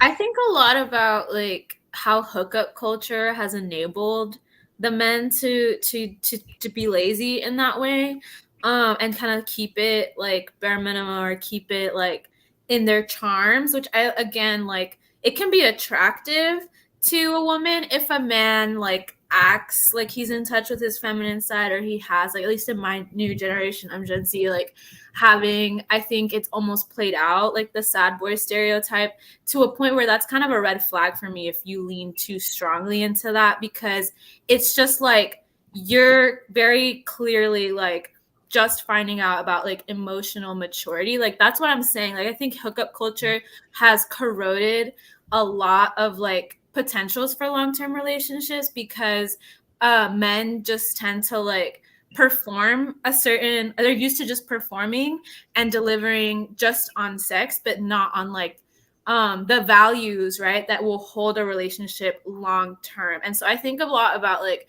I used to have like a Mexican boyfriend, and you would think like Mexican men, they're a lot more masculine, they're a lot more machista in a way. But also I was buying stuff for him because I was working remotely. This was in 2020. And I was like, he was actually quite feminine. And so, Gladys, you reminded me about that situation. And I have to agree, like they could get real complacent. Like I was buying him all sorts of stuff. And I was like, what is this relationship? Like I so much. You was meeting his love language. His love language is Stop gifts. it. Stop it, Stanley. Stop it. So I just, I don't know. I don't know. I don't know what's up with this, man. I don't know. Damn, so where the hell y'all at, man? Like y'all kicking off bread like this, and these dudes are messing this up? No, but here's the thing, right? It's hookup culture, right? Or F-boy island. When you're hooking up, you're not expecting long term. So if everybody's hooking up like college, I don't know if you've been to college. College was like, college was.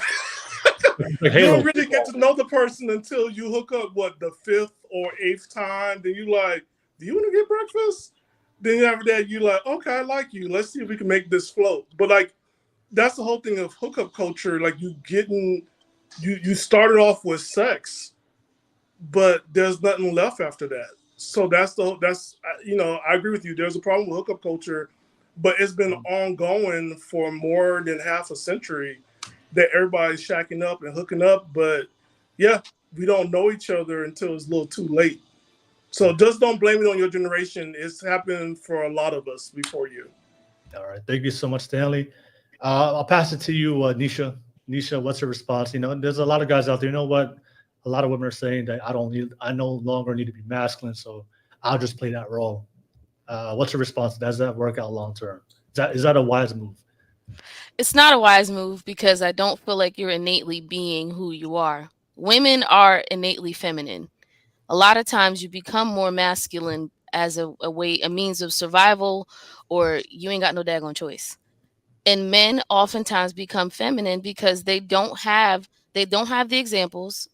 Unfortunately, our culture has a lot more single moms, and you know, my mom was a single mother. She raised a son, and I love my brother, but dear God, that boy does not understand what being a masculine man is.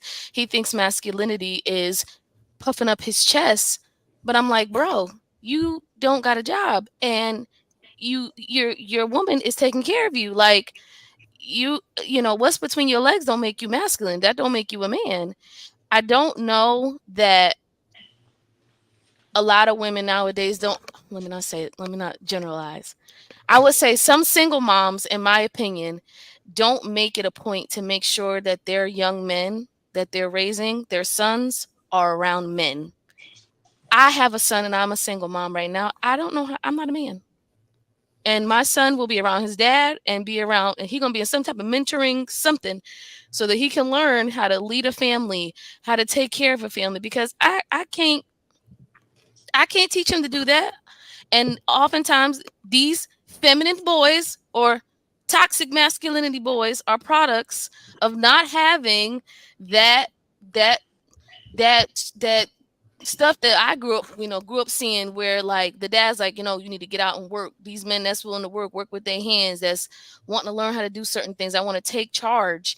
You know, this is my first experience dating someone who is more masculine, but again, he's from the South. I'm from New York. Okay, so that's different. So he's from the South, and he is, if I try to open the door, that man looks at me like I have committed a sin. And I have to, I'm learning. So I get back in the car and I close the door and I'm like, okay. He's like, what did I tell you? I'm like, all right, I'm working on it. But I feel like we do need to have patience with each other because we're all learning. Fortunately, this is the era of therapy. So people are more pro therapy and learning how to fall back. I'm learning to fall back in my feminine because it's too much. I'm tired. If y'all ain't hear me, I'm tired. Okay? I'm tired. I want to be able to have times where I can turn my daggone brain off and let the man lead. I am willing, but can you not lead? If we go on vacation, can you plan it sometimes? How about you plan when I plan? No. That's what you guys are good at. You guys are good at see that. There you go. Facts. There you go right Facts, there. No, for real. You guys there you go really right there. good. The tickets, the hotel. You're right. But let me tell you something. I've seen the men. And for some reason, I don't attract them. Okay, I don't attract those kind of men that's willing to be like this. But you know, maybe I wouldn't like that. So I'll take the balance that I have. But I don't think men need to sacrifice their masculinity. I think they need to define it properly and learn what that really means. Because you have to. A masculine man is also emotionally intelligent. He is not without emotion. He knows how to control his emotion, but he also knows how to be that thermostat in the relationship so that his woman can feel comfortable. But she need to work on herself too and not be flying off at the handle and running her mouth and saying whatever she wants to say when she feels good and ready to say it because she's, I'm PMSing or whatever we women say. It's an excuse. We are adults. Conduct yourself accordingly. Watch your mouth. Speak to each other respectfully. Let that man fill his role. Empower him, women. That is part of being feminine. Empower your man. Yeah. Speak into him. You know, make him feel good too. And I guarantee if you do that over time, he will fall into his masculine because he will see that you trust his leadership. You trust his decisions. And we can't kick them when they're down. If they make a mistake, now I ain't gonna let you go too far, but you know, if you make a mistake, you know, be willing to be like, you know what? Well, you made a mistake. It's fine. You know, we'll just pivot. And now I'm not going to be in financial ruin and living outside. We're not going that far, but you know what I'm saying? You know, but you know, maybe, you know, we do some. I have become this. I was not always this. I was the woman that I want what I want, when I want it, how I want it. You need to do what I want. And that's just it. I'm sorry. I think it's too much, Nisha. I agree with Nisha. I think when it comes to, I believe when it comes to booking flights or vacation, you know, men are pretty good at it. You know why? Yes. When we fly out women, we don't have a problem doing that. But we fly the whole family, right? And there's a mistake. No. And then you talk to the person behind the counter. They like, I'm just Hold on, saying, let me when we fly out, all of a sudden we can book flights, and we're pretty good at booking flights. Yeah. You know, But I don't know about flying them out. I like to be flown out, ladies out there. Just fly me out. I like to be flown out. I'll compromise. I'll screenshot you some flight prices. Okay, I'll compromise. But Nisha, what you say is real, because there's a TikTok video, and I'll send it to you, SJ and Will, of this single mom and her two sons. I believe one is 16 and one is 14, and they're terrorizing her, and they telling her that she needs to get a better job. And I saw that one. She's lazy, and she is crying. Hey, Stanley, if you can find that clip, send it the link. Send it to me. I can play it. Okay, I will. And she is going through it, and it's like there's a lot of boys who are they're just like, I'm not getting no job. I'll flip some Jordans or whatever. I'm not working at McDonald's. And McDonald's pay you $25 an hour, $30 now an hour.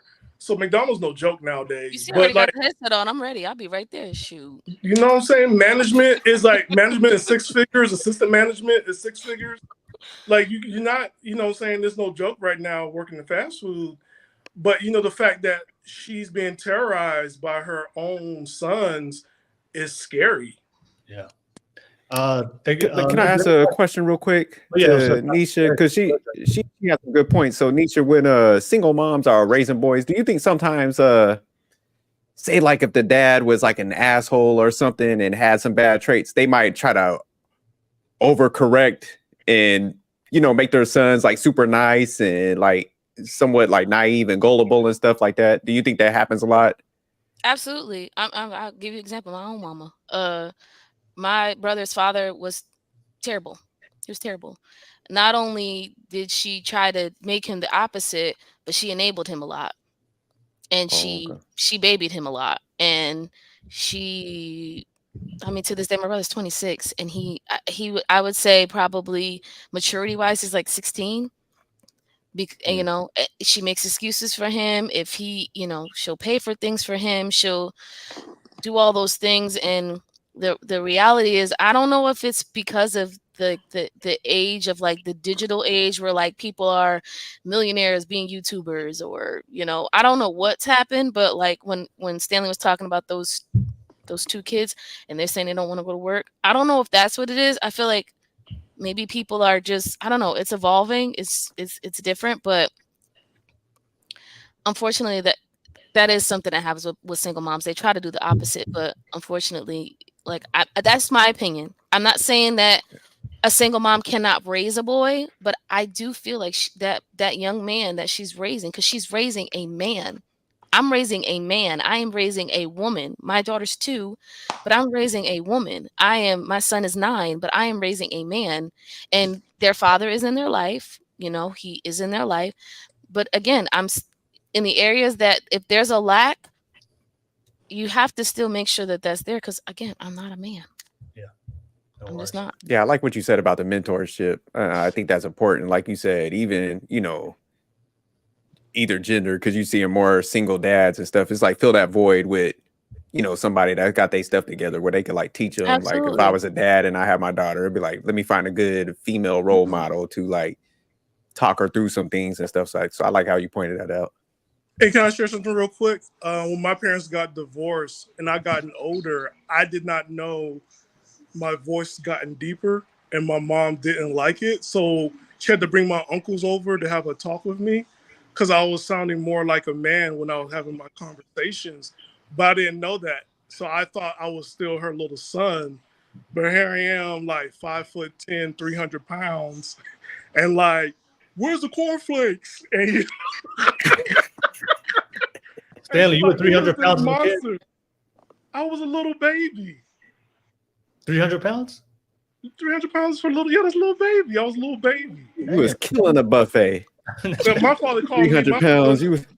Man, like my toys was a tire. My father was not letting me. Yeah, I was too big. He gave me a tire. He like, but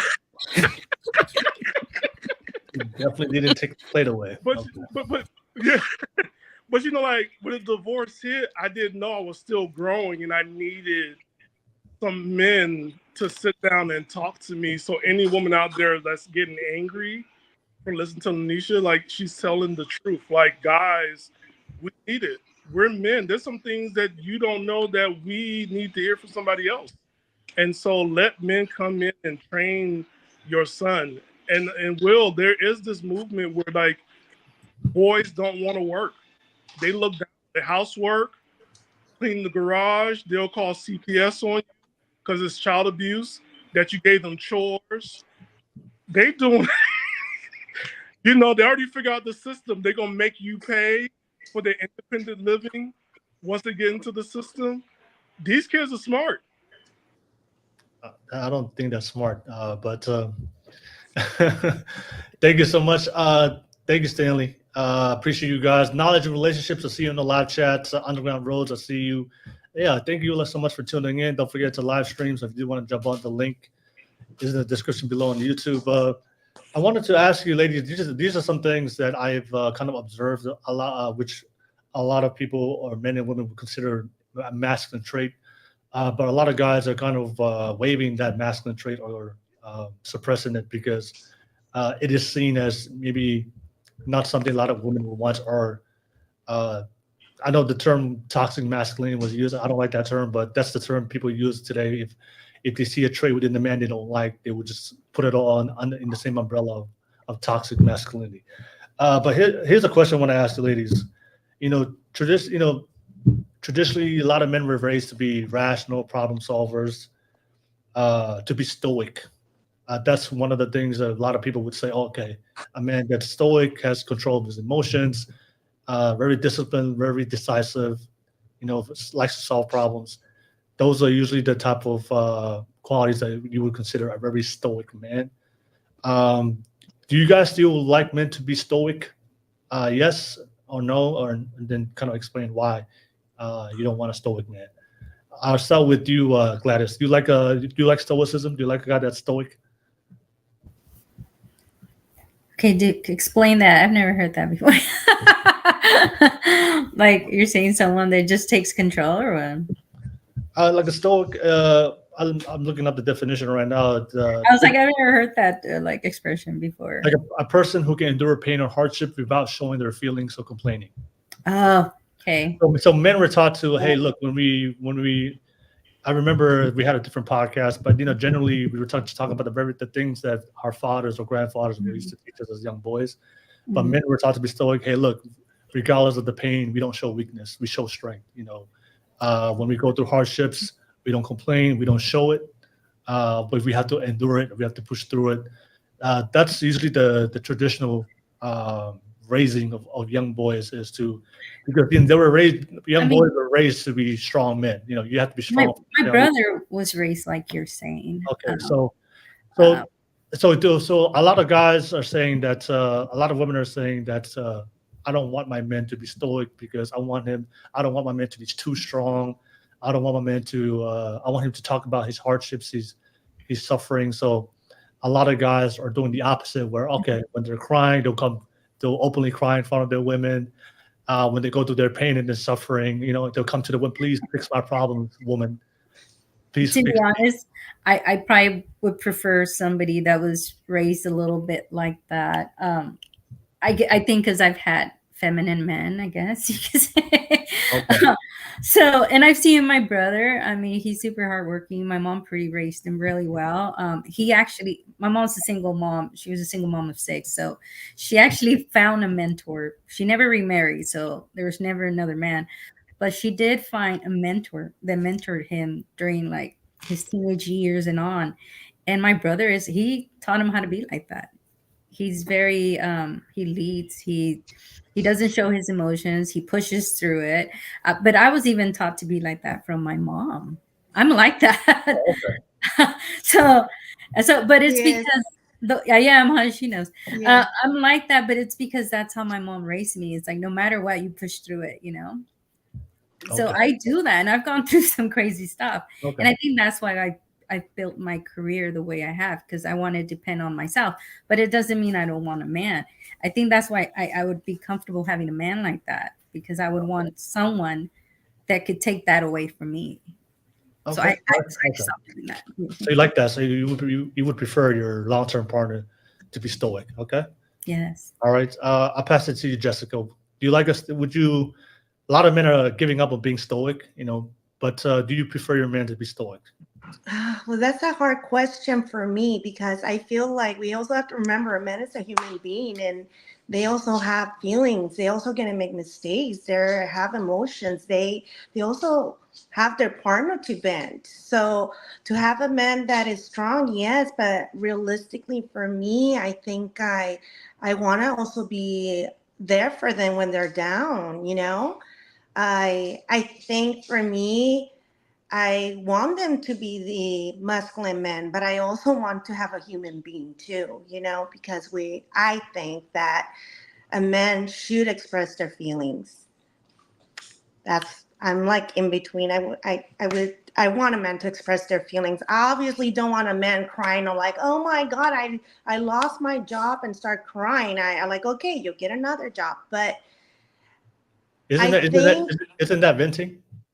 huh? You said you want your man to Venting? vent. Yeah, venting. That part of venting is like, hey, I lost my job. Well, it's like yes. I mean, I feel like, okay, you lost your job. Okay, let's find a solution.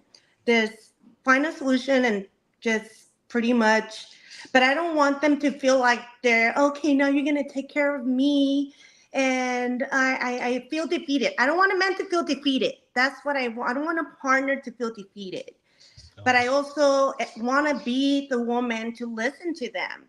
I'm not going to tell my man, oh, you lost your job and just be cold on him. I want to understand where he's coming from. I want to understand how he's feeling. So that's why if I have a man that holds it in all the time, I feel like it's not healthy for me. I don't think it's healthy to hold on to emotions just because you're trying so hard to be that man, We're human beings, and I think everybody is entitled to express their feelings. But that's just me. Can I ask you a question, Jessica? I think sometimes we kind of focus on the extremes. So the definition of stoicism, right, is a person who can endure pain or hardship without showing their feelings or complaining. So that just means that when this person goes through hardship and pain, they have the ability to kind of put it to the side so that way they can make the best decision to overcome it, right? But that necessarily doesn't mean that they can't be romantic. That necessarily doesn't mean they can't communicate. So so just because a man is stoic, that he has the ability to be disciplined when things go wrong in his life or when he has chaos in his life, he's able to kind of be get through it and have a calm mindset to make decisions instead of falling victim to the chaos. But a man, I believe a man can. I think stoicism and being romantic and affectionate to your partner are two different things. So a man can be stoic, have the discipline to be able to overcome the chaos in his life, and he can also be affectionate, and he can also be, especially to the woman that he loves, right? He can also and he also can be romantic to the woman that he loves. I don't think it overlaps for both. That if a man is stoic, he also can express feelings because we're human beings as well, right? We all have feelings, but in that scenario, when his life is chaotic, he's disciplined himself to make rational decisions. But then, of course, when it comes to romanticism, when it comes to a lifelong partner that we all love, because we all have that, we all feel love, both men and women. He can still show that he can still be romantic, and he can also show you affection. So so would you prefer that type of man? A strong man, Yeah. Okay. Because sometimes. Will, Go ahead, Jerk. I got a little pushback for that. Go ahead. You're pretty stoic. Are you pretty good at like expressing your feelings, I guess? Expressing, but it depends on my expression. My expression, my feelings is, I like to make sure that the person that really loves me, I like to make them feel appreciated. So the way my expression, like I'm not gonna express it like the way a lot of you guys, they over the top buying flowers and decorating their room with flowers and with the happy anniversary, third day of dating you or 7 days into dating or something. Why not? What's the problem? That's Oh, not, that's that's not my definitely that's dangerous. That's a red flag. I'm saying Damn red flag. no. So like for me, that's a little bit more feminine. But my expression is I'll just communicate. Hey, appreciate if I see do it if I see that if they do something that values to me that impacts me. Hey, thank you so much. Appreciate you. Love you. Thank you for doing that for me.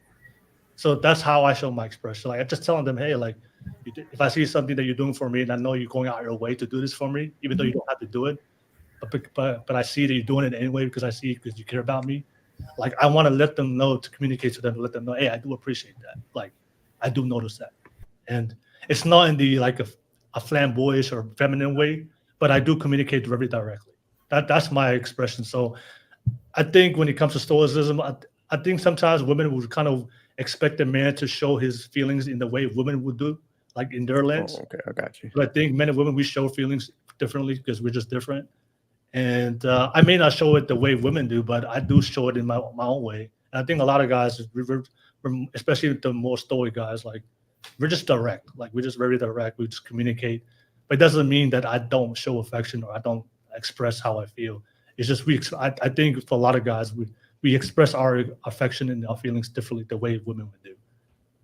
But I think sometimes when we have this conversation, and when Jessica said, "I want my man to express his feelings," I don't know if Jessica, I don't want to put your words in my mouth, but I think when I hear women say that, is they want their man to express it the way women would do. But like a lot of guys, and if the guy doesn't do that, especially a guy that's stoic, that guy doesn't know how to show expression. No, he shows expression in the way a man would, not in the way a woman would.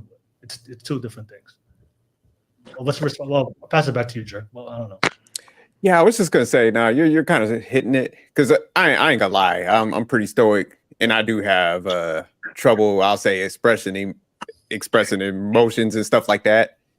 But the reason why I don't do it, and I think women kind of need to understand, is like I think I was telling my wife one time, it's just like I think us type of guys don't want to put that burden on anybody else, so that's why we won't express it. I think so it could be a problem sometimes. Like you're not gonna lash out, but it's just like we typically don't want to put any extra burden on people around us. So that's why we'll typically like carry it inside and stuff and try to move on and show that strength for the household and stuff, because we do know like other people are experiencing things in their day, especially y'all are working too. So it's just like, you know what, I'm not gonna take my shit and add it to somebody else. So that's why people would tend to not express anything. Yeah, I think sometimes the traditional method of teaching boys to be stoic, because I grew up with very traditional parents. I rarely saw my parents show affection. I rarely saw my parents show kind of romance, had kind of romance, right? It doesn't necessarily mean that they're still married to this day.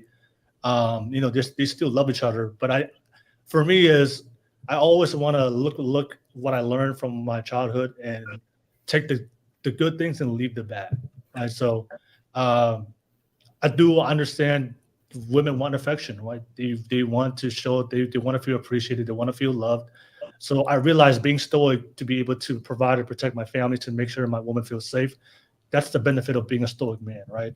But I also understand that women want affection as well. So a lot of the problems with the traditional relationships, what I listened from the old traditional ones, a lot of times the women didn't feel appreciated or they didn't feel affection from their men because they were taught to be strong all the time. And they kind of maybe saw affection as weakness, or maybe they show talking about how they feel. A lot of guys in the very traditional stoic mentality, they might see it as weakness. But I just learned there's a difference between being stoic and just being affectionate. There's a difference, right? So just because I'm affectionate doesn't necessarily mean I'm not stoic. Yeah. But I also understand that women. I do understand that's something they need, and I always believe that we try to improve from the. I wanted to have a better relationship than my parents, so they had a good core foundation, but there were some things they could have worked on, especially with affection. So I do agree. I think for a relationship to work out, I think both parties want affection. So but it depends on your partner. So if you talk to your partner and your woman, generally you see that she is more happier and she feels a lot better and more secure when you show affection. I think as men, we have to take accountability for that. Okay, that's what you need from me. I got you. I'll show affection because that's what you want. But I think I I believe that's a topic, right? I believe as men, we can still show love and affection without sacrificing our masculinity, without waiving masculinity. I can still make sure that my woman feels loved and appreciated without losing the ability to stay strong when times go hard. So that I can still be rational. I can still be stoic when times go hard. But at the same time, I can still be able to make sure that I can still let her know that she's loved. That's a good point. Yeah, I think that's what I've seen so far. Because my dad was hardcore, like zero emotion, zero affection. I'm trying to remember. Did they even hold hands? I can't remember. That's how. I know they had babies because I have a sibling. I know there's some type of affection because I do have brothers and sisters. So something had to happen. But That's like, like my parents. What about you, Stan? Okay, I'm going to sound mean. It's only based on my experience. A lot of the times, my experience has been that women lack the empathy for my emotions, and they switch it around. It's about how they feel. If I'm going through something, like, do you think about how I make me feel? I'm like, you have no feelings about this. This is my feelings. Let's focus on me. So it doesn't help that I work in the mental health field. So you'll get a pushback from me. That's what. So yeah. See, and then when somebody come at me with something, I'm just like, you need to come with a better hook. If you want to know how I feel, just ask me. Don't come at me with some side story, and then you're trying to pull me in. Like, that's ridiculous. I'm not a rookie. I have learned to tame it down a lot. But when it shows up again, I just like, I can take care of my emotions. No, thank you. And so my mantra has been, love is for suckers. But also I have to, like, you know what? I have to let somebody inside.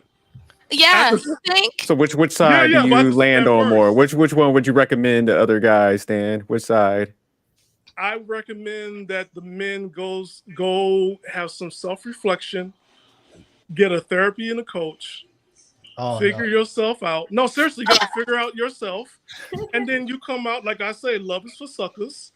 But then I'm like, so this was going on. I have to say it first, because I'm like, this is what I feel.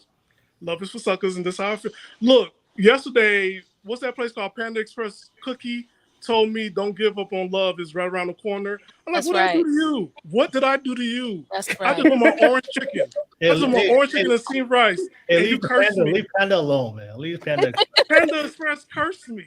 I just No. You cursed the cookie. That's like the person that catch that bouquet at the wedding. You felt like that, Stan? throw it away, throw it back. But Stan, real quick, I caught something that you're saying. So you're saying women are somewhat emotionally greedy. Is that what you're kind of getting? Not emotionally greedy. It's that part where I had to, like, when she's like, you didn't think how this make me feel when you talk about what your own feelings. I've learned to combat that with, like, no, I'm feeling this way. Let's focus on me. How you feel, right, is not about how you feel. Like, look, it's about me, and I'm feeling this, or I'm going to shut down. Now, when I shut down, it's a danger when I shut down. I know me. When I shut down, that means you're going to have a sister wife, and you ain't going to like that. I'm done.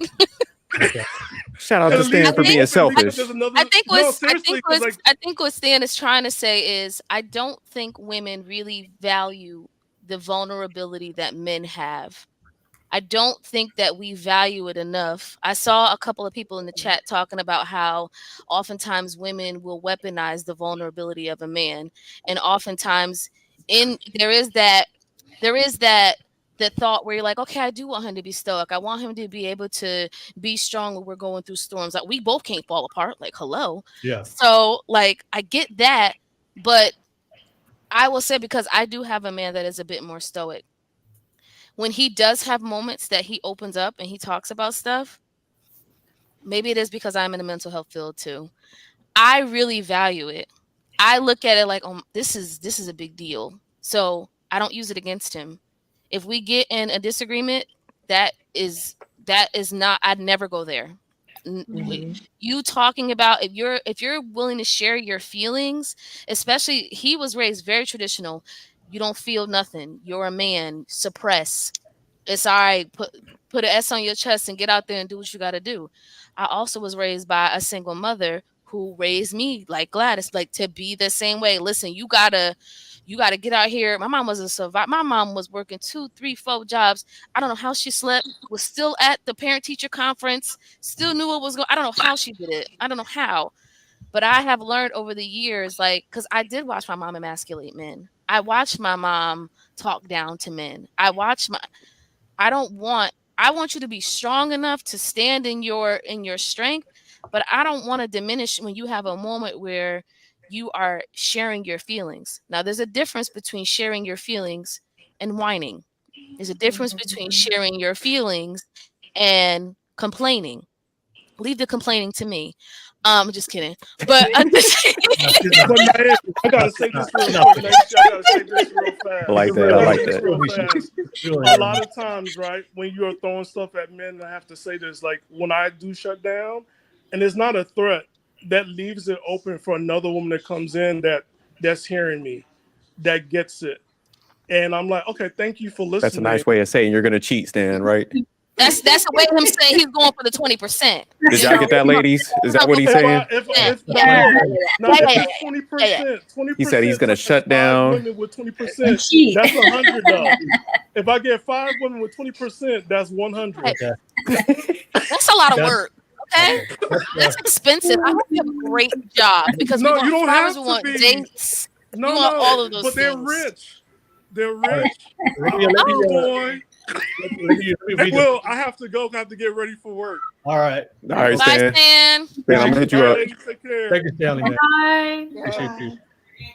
All right. So let me read some super chats. Hey, what's up, Sarah Beth? Hi. Hey, good to have you Hey, on. girl. Happy to be here, guys. Appreciate you. Thank you for jumping on, sir. But let me just read the super chats. I'll definitely come back to you. Shut Up Jack said, just cyberstock is sophisticated jerk. That is all. What's up, Jack? Okay. Welcome back. Welcome back, Jack. Shut Up Jack said, good show, Will and Jerk. Me just trying to retire soon. Okay, thank you so much. Shut Up Jack. And Shut Up Jack said, these YouTube streets scare me. I need to leave and heal. Okay. All right. All right. Thank you so much, Jack. As always, appreciate you. But don't forget, this is a live show. So if you do want to jump on, the link is in the description below on YouTube. Thank you for jumping on. But let me pass it to Sarah Beth, and then I'll come back to the other ladies if we can continue your response to the stoicism. Sarah Beth, we were just having this is a question I asked all the ladies before you jumped on. But for you, the committed relationship, long-term partner, long-term man that you want. For long-term family and children, do you prefer to have like a manly man, like a masculine man? I mean, yeah, I think I do, but I think it can be complex about that. I think it also kind of depends on what work I try to do internally that will impact the partner I have. Because I think I more than likely would attract a partner who is very stoic rather than a partner that is more emotional. Okay. All right. And how would you define masculinity? Like, what are qualities that you look at a man and say, you know what, that's a masculine man. That's a man right there. Compared to like, oh, that's not a man.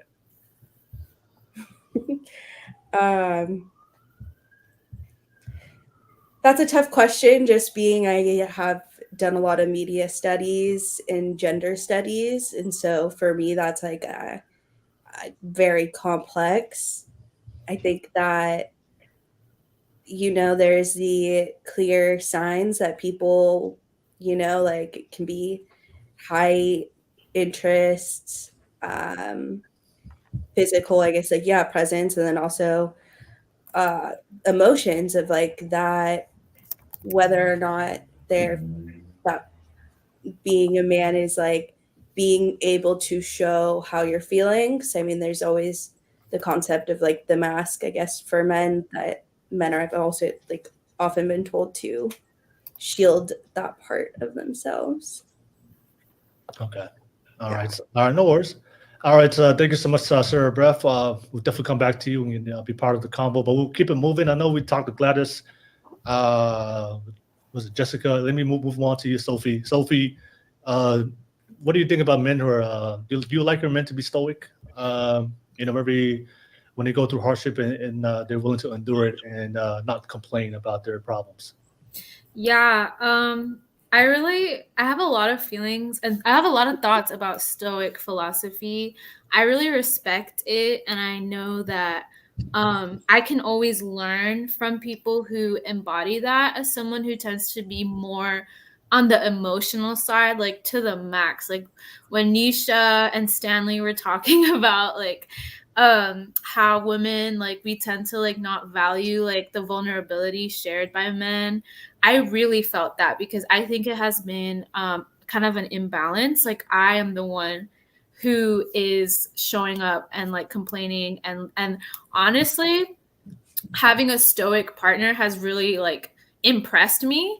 Where I'm just like, I need to be taking notes, because I think that certain emotions can be destructive. And so when you were earlier talking about like the traditional way of kind of being raised Stoic, I was really thinking a lot about just the qualities that you need to like be a leader in your own life, like regardless of gender, period, is to detach from emotions. And so I admire Stoic people, but I also think that it's not like what you say, it's really about your behavior. Like that's the Stoic, it's like, how are you behaving?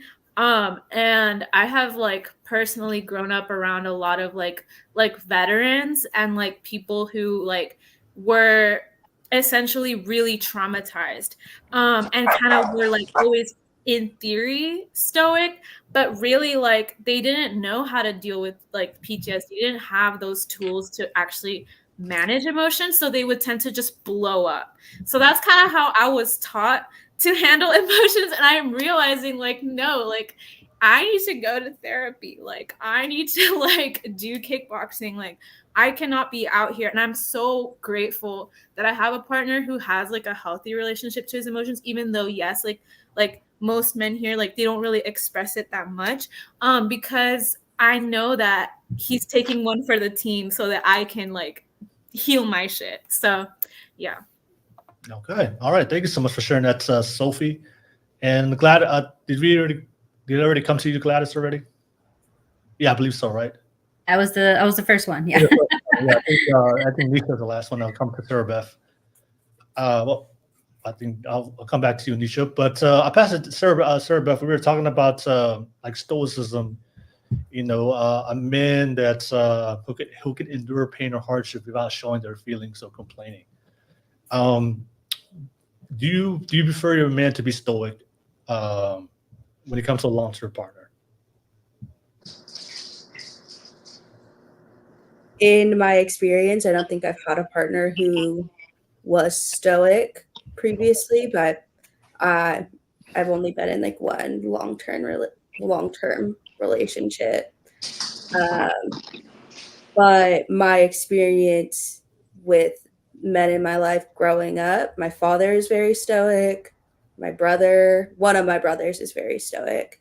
And then I have another brother who's like a lot more balanced as far as with his emotions and with how he embraces his masculinity. So I don't know. I guess like I would just look to that as far as my perspective. Okay. All right. Will, can I ask them a question? Yeah, go ahead, George. Go ahead. Because I know earlier the ladies, a lot of y'all said y'all were Stoic. Has that had like a impact on your relationships when dating guys, just being Stoic? Absolutely. That's Yes. why I married a pushover. Yes. Okay. I've actually been told that from my previous. He said I didn't show emotion, and I was lacking giving him the attention. But it wasn't because I wasn't showing emotion. It's just that I was trying to build a career because I was the breadwinner. So there was times I was working 12-hour shifts and I was tired. Like I got home, you didn't cook anything, so I had to cook, pick up my baby's toys because he didn't do that either. And it was an extra work, so I wasn't going to sleep until like 1, and he was in bed in time. So I was drained, I was tired. So, but like I was taught to be like that, so I just kind of kept my emotions in, and I just pushed through it. I pushed through everything. And even when I got divorced, I didn't show my kids emotions. I just showed them, okay, it happened. Now I'm just going to continue moving on. I kept them moving and show them that I could still be a strong woman and push through the stress and all the drama that came with it. And everybody tells me, man, you didn't even show any emotion. I'm just like, I did in my own time. You guys just didn't see it. Are you guys attracted to women that are a little bit more stoic or Me, yeah. strong? Yeah, I would say stoic. Why are you laughing, Will? Will's like, he's like, define that out a little bit. No, I don't. I mean, I believe in my experience, women who tend to be stoic, especially in today's society, I think it's just a role women play because they have to adapt to today's society where they have to pay for their own bills, right? So there was gone are the times where men were paying the bills and taking care of the women in their family. Those times are over. So women today can go pursue a degree, they can make their own job, they can start their own business, which I don't have a problem with. So I think women just adapted to society. You know, they live in a society today that they can go out there and earn a good living and provide for themselves, which is respectable. But when it comes to a relationship and a man, women are looking for they're looking for absolute safety. They're looking for a man to make it feel safe. So in my experience, regardless of the women I've met a very successful women who are very independent, very decisive, are very stoic. But when they come across a man that makes them feel safe, that femininity just comes out naturally. So sometimes I do hear from a lot of guys, you know, they go on a date and they say, you know, that the woman is too stoic, or I didn't feel any feelings from her. And then sometimes I have to ask them, you probably don't provide a safety presence to her where she makes to make her feel safe, because Absolutely. if you did, it would come out naturally. And you're probably not that guy. Unfortunately, if you don't want to hear that message, you're not that dude, because if she come across a very competent, strong, successful, stoic man, that women know when they come across a real man. Yeah, your femininity. You know that presence. You know when you come across a weak pushover, and you know when you come across a man that means business. Yeah. He don't play it around, but he's also respectful. Mm-hmm. Yeah. And then your femininity naturally comes out, and I think. I don't. Maybe there are some women who are maybe they've been raised that way to be stoic, but I believe today's society, it's just a role women play because they have to pay for their own bills, and they have to take care of themselves until they come across a man that can provide that for her life. That femininity will come out naturally. But just even hearing everybody's like stories and stuff, you know, because it sounds like y'all out there, you know, doing the best for your family and stuff like that, working and taking on stuff. So it sounds like a lot of people honestly lack awareness and understanding, because like Gladys, what you were just mentioning, it's like, man, you working at 1 o'clock, dude wants you to come home and do certain things, and it's just like, you know, it's like they don't have that human side to them where they could just realize. Terrible house husband. Yeah, so I know it is possible to have a good house husband, because my coworker had one. And her husband, oh my God, I wish I had her husband. He had dinner ready. The house was clean. Kids were taken to the games, you know. She didn't have to worry about anything but come home and go to sleep. And she was the breadwinner because he was going to school. It wasn't like he was a work husband. He just was building a career because he was in the military, you know. But I would be like, he did what? And I'm just like, man, I'm getting texts. What am I going to make for dinner tonight? You know. I think subscribe for those meal plans where they send them to your door. It tells you the instructions. I even got him that to see if he could help. And it came down like, well, it takes 30 minutes. When you get home, you could do it. So, That's so embarrassing for him. yeah. And the crazy thing is some women prefer men like that. I mean, he's really like, there's women that really want him. I don't understand it. So to me, what's that one thing they said? You didn't take my man, you took my problem. That's how I do. And his yours. I think the women who want that type of man, I think those are the very control dominant women. Like they don't want strong men. There's some women out Yes, there. and I really think Like he weak men. probably does enjoy being controlled. Yeah. Yeah, because weak men they can easily control that man. So a strong man will not tolerate that bullshit. But a weak Absolutely. man would. So that's why there are a lot of women that would prefer weak men. But even from the standpoint of like, because like me and my wife work, but there'll be no way in hell like I would allow somebody just to be slaving, and I could just be content with being at the house like that. I think that's just messed up. You're a good man, Savannah. You're a good man. That's why. Yeah. That's why.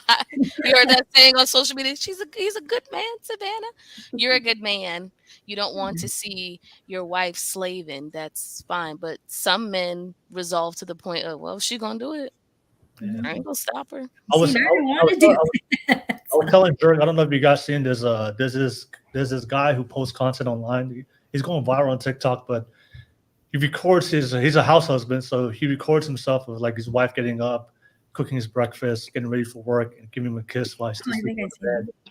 And then he's just playing video games all day. And then she comes home, and then has to tell him, hey, make sure you turn off the game. And so she's pretty much just telling him what to do in the whole relationship. He makes clips out of it, but it's sad. It's a skit. Yeah. Please tell me it's a skit. No, right? It's real life. It's their real life. Yeah. But check that out. I was just like, oh my god, it felt like I was seeing my life all over again. No. I wanted it. But I was up to sometimes, when I would watch the cameras, I was like, is he playing video games? I believe I think their relationship is still new, but I don't give it a couple of years. I don't think she's willing to do that for 10, 15, 20. That's gonna end. No, it's not sustainable. Why come you men don't like doing that stuff? Why don't y'all like doing domesticated things? Do you feel that that's just a woman's job? Absolutely. At least you're honest. No, I think most guys don't mind splitting nowadays, from what I see. But shit, I think y'all telling me it's different. No, I ain't never been with a man that enjoys or says, yeah, honey, I'll do half. Most of the time it's well, you use the word enjoy. Like that was a strong word. There ain't no enjoy with that shit. Okay, but wait, you put yourself a few points high because you was like, I don't want to see her, slaving. So of course I'm a chip in. I'm not saying you're skipping and saying I'm going to mop, but I'm just saying like that you enjoy contributing to the house and contributing to your family in that way. Yeah. There are I have not come across a man that just does that unprompted. Well, I think that way. Yeah. You don't. I think so. I think, well, if you're both working, then I do think there needs to be a different division of labor. But if I'm paying for everything, oh yeah, y'all better I'm pulling out the white glove on y'all. I'm getting the house like, what's the spec right here? I'm gonna hold you. You paying for everything, baby. Listen, your slippers at the damn door, okay? Please, you paying for everything. In this economy, hell yeah, your slippers at the door. Have some nice on when you get home too. Shoot. Mm-hmm. I want to ask you. We're having a great conversation so far. Shout out to the panel one more time. But I want to ask you guys one more question before we conclude. So. I know a lot of you guys have mentioned before that a lot of the men in the past were indecisive. They didn't show any leadership qualities. But real quick, let me just ask the panel real quick. In your relationship, do you guys prefer the man to be a good, capable, competent leader? Oh, yeah. Yes? Yes. Okay. All right. So I know there's a lot of guys out there. I know a lot of women are saying, well, I want my man to lead. I wish men would be more decisive, be proactive, making decisions, focusing for the future, long-term goals. But there are a lot of guys, because they do also hear from a lot of women saying, we're equals. There's I don't need a man to tell me what to do.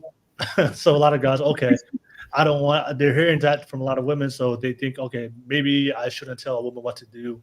Maybe we're just equals. I'm just gonna not trying to hurt her feelings or try to make her cause an argument. So I'm just going to hold back and not say anything. So, but they also still find themselves in in bad situations. So what's the response to that for a lot of guys here? And you know what?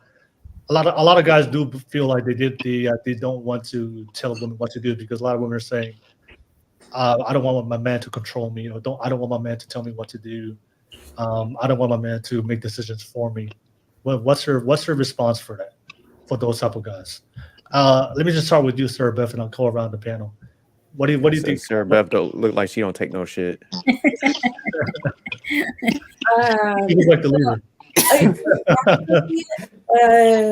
So like conversation just about being told what to do in neurodivergent communities. I think it's like ADHD defiance or something like that. It has defiance in it. I don't know exactly what it's called. But it talks about like if you tell me what to do, I like immediately don't want to do it, even if I was going to go do it.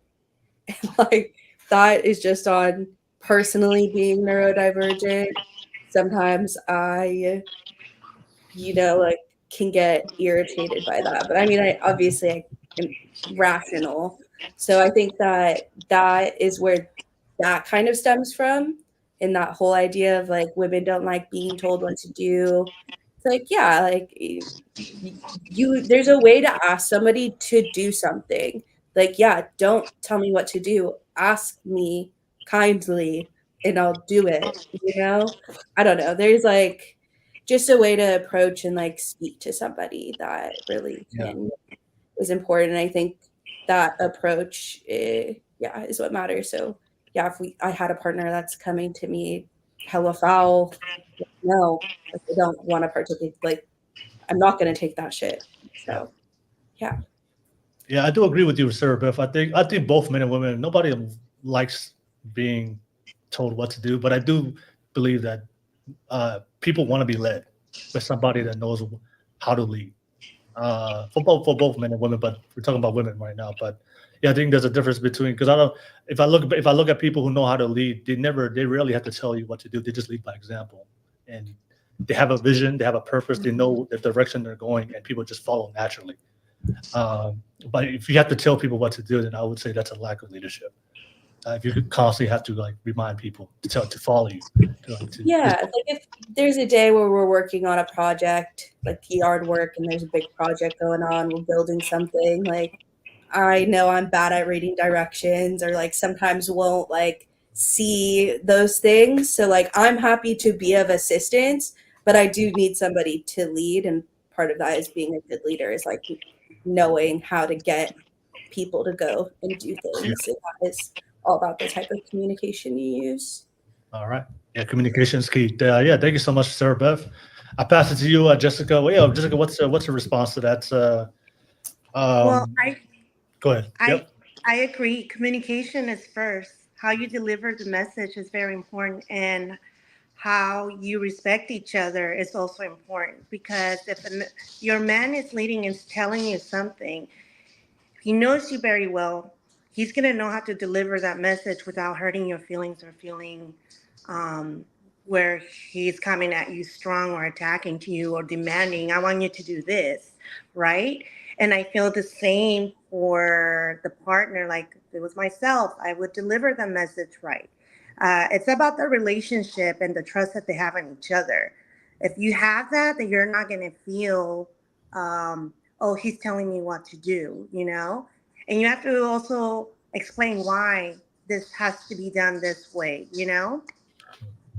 That's what I think. I don't see anything wrong. Somebody telling somebody how to do this, how you deliver the message, how the communication is said, and how much respect they have for one another. I think that's really important to have. I wouldn't, if somebody's telling me something, and with respect and then explaining to me why, I'm going to listen, because if it's going to be beneficial for the both of us, I'm going to do the work for it. I'm going to do what it's at. If it's my man and he's leading, I want to trust him. So that's just the way I see it. Yeah.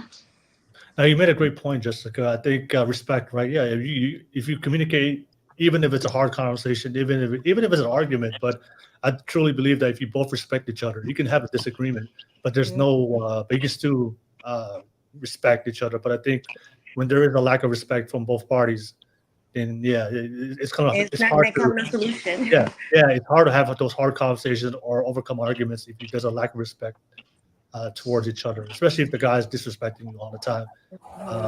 So I do agree.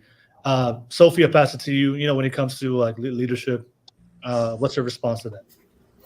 For me, I think I'm learning. It's all about being open to learn and make mistakes. I think from my end, I've not been I think, yeah, I must have some sort of like neurodivergent tendency, like to not listen the first time. Like I kind of just have to fuck around and find out, which sucks because my man gives me really good advice and I don't always take it.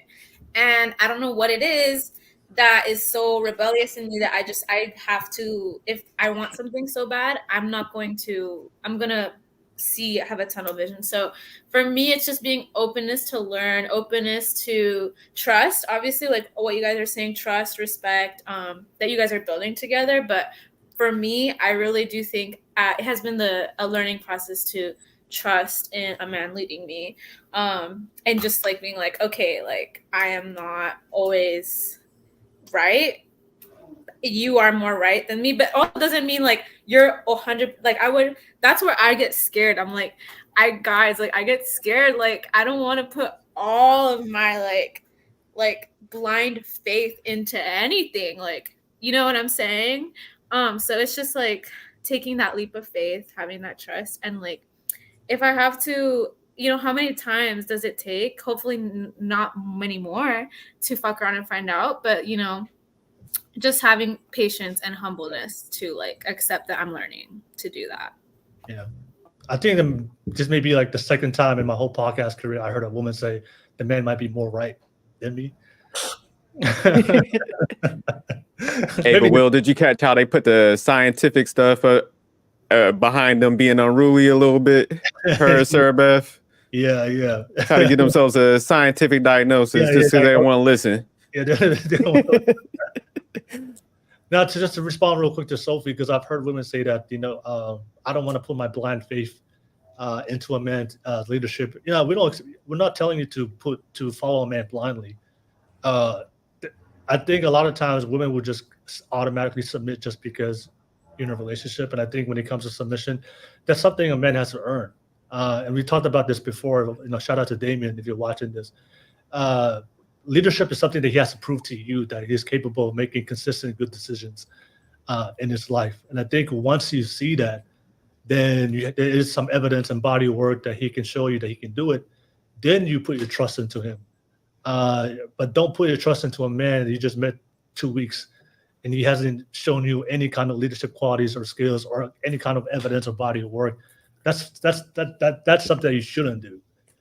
But if he has proven to you within a year, maybe 2 years, that he's leading his own life without you telling him what to do, and he can lead you also as well, then it's no longer a blind faith anymore. That's proven evidence that he can fulfill that role for you. So, yeah, just I think sometimes when I hear women would say, yeah, I think it's give it some time, let him prove. But I think sometimes women, unfortunately, I've seen it happen so many times. Oh, I automatically just trust him.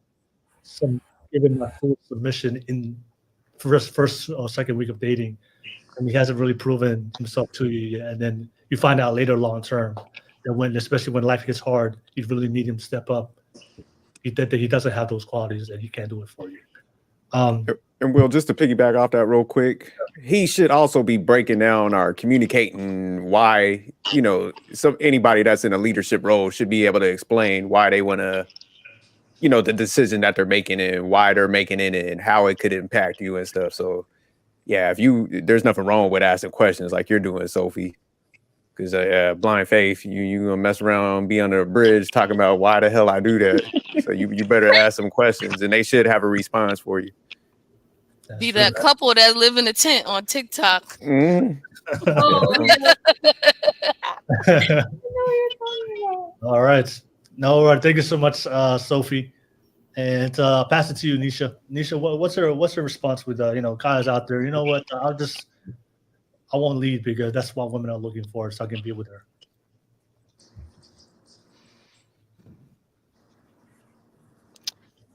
I kind of do want you to tell me what to do. I don't want to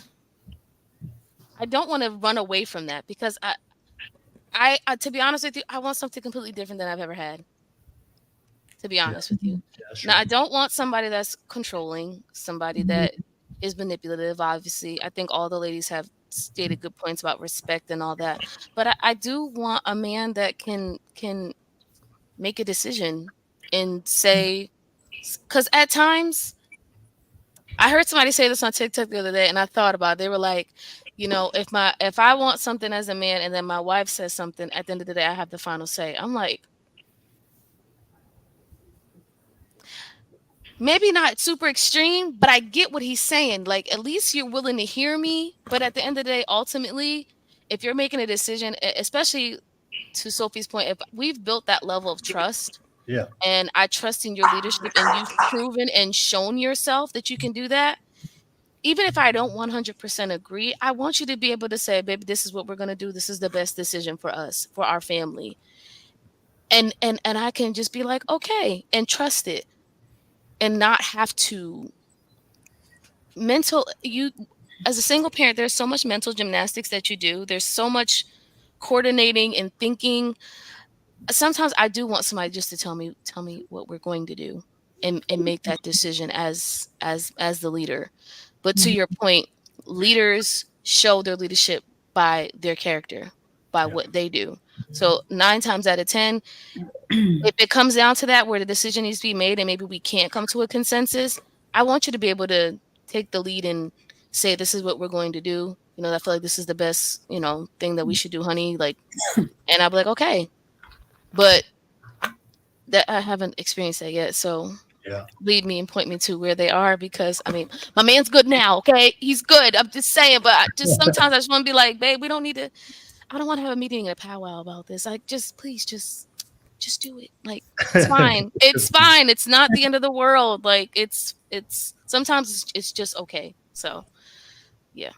No, I've heard that on Damon said that in his relationship dynamic he did, and I heard it on TikTok too. Yeah, he did say that. Yeah. Damon, he said that he has a conversation with this.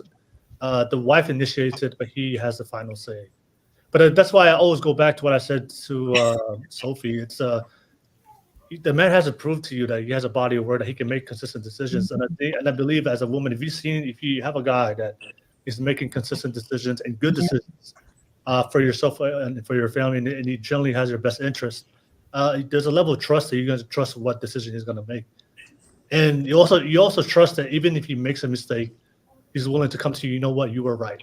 I was wrong. And also make a different, readjust and go back to the original decision that you guys make. So, but I do agree with Nisha.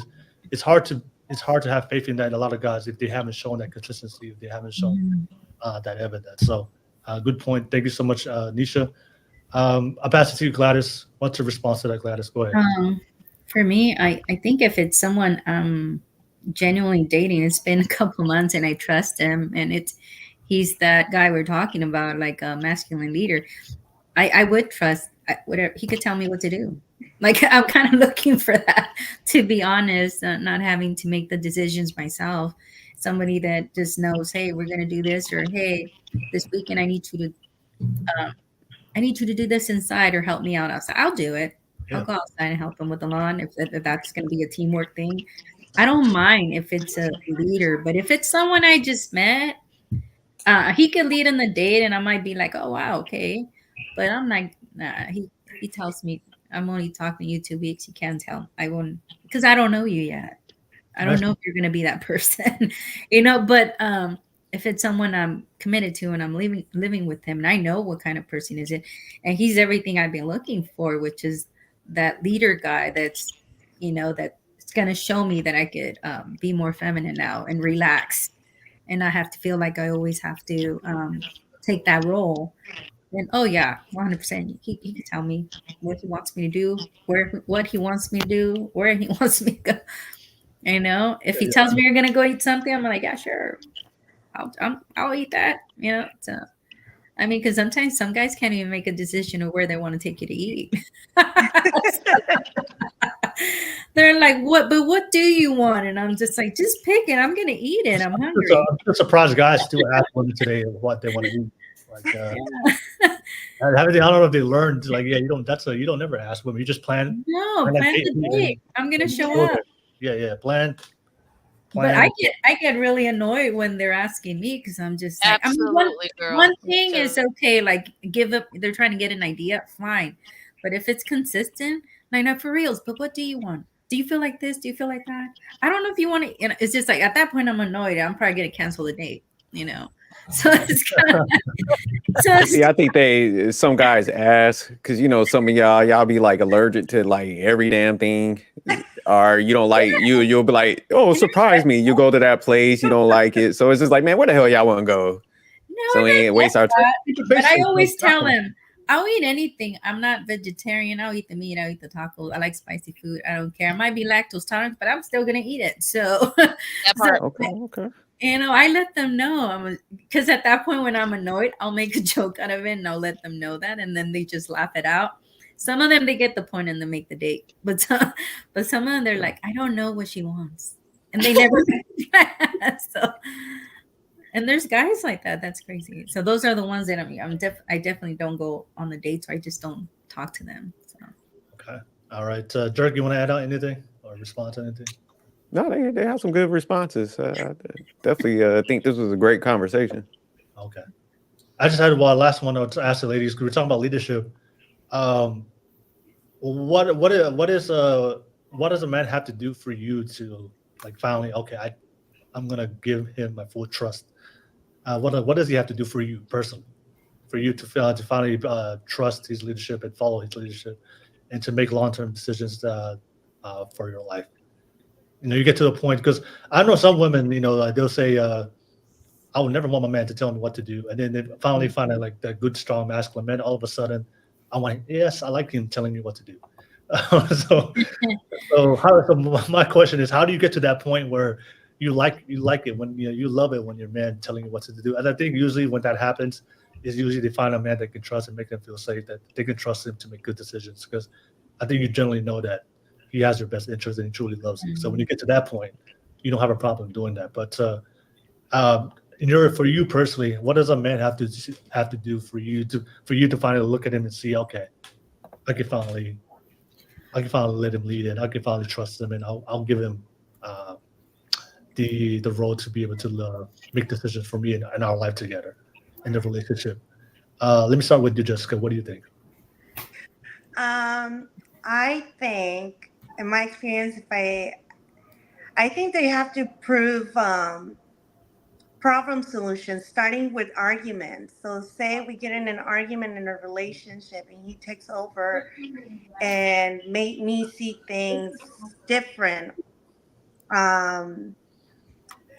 That's just, if he can change my mind to see his point of view of the way he's communicating with me, and I start also seeing there that he's consistent about everything. He's made a word of it, saying that, hey, I'm going to be here at this time. Like I told you, I was going to pick you up. Shows up on time, and his consistency. I think it's consistency for me. When they say they're going to do something, that's how they start winning my trust.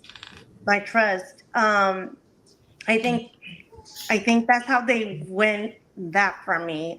Consistency and being a man of their word. And sometimes I love when they challenge me to take me on trips that I probably wouldn't want to go because out of fear, but they love me so much that they want to show me, hey, you shouldn't be scared of this. Try something new.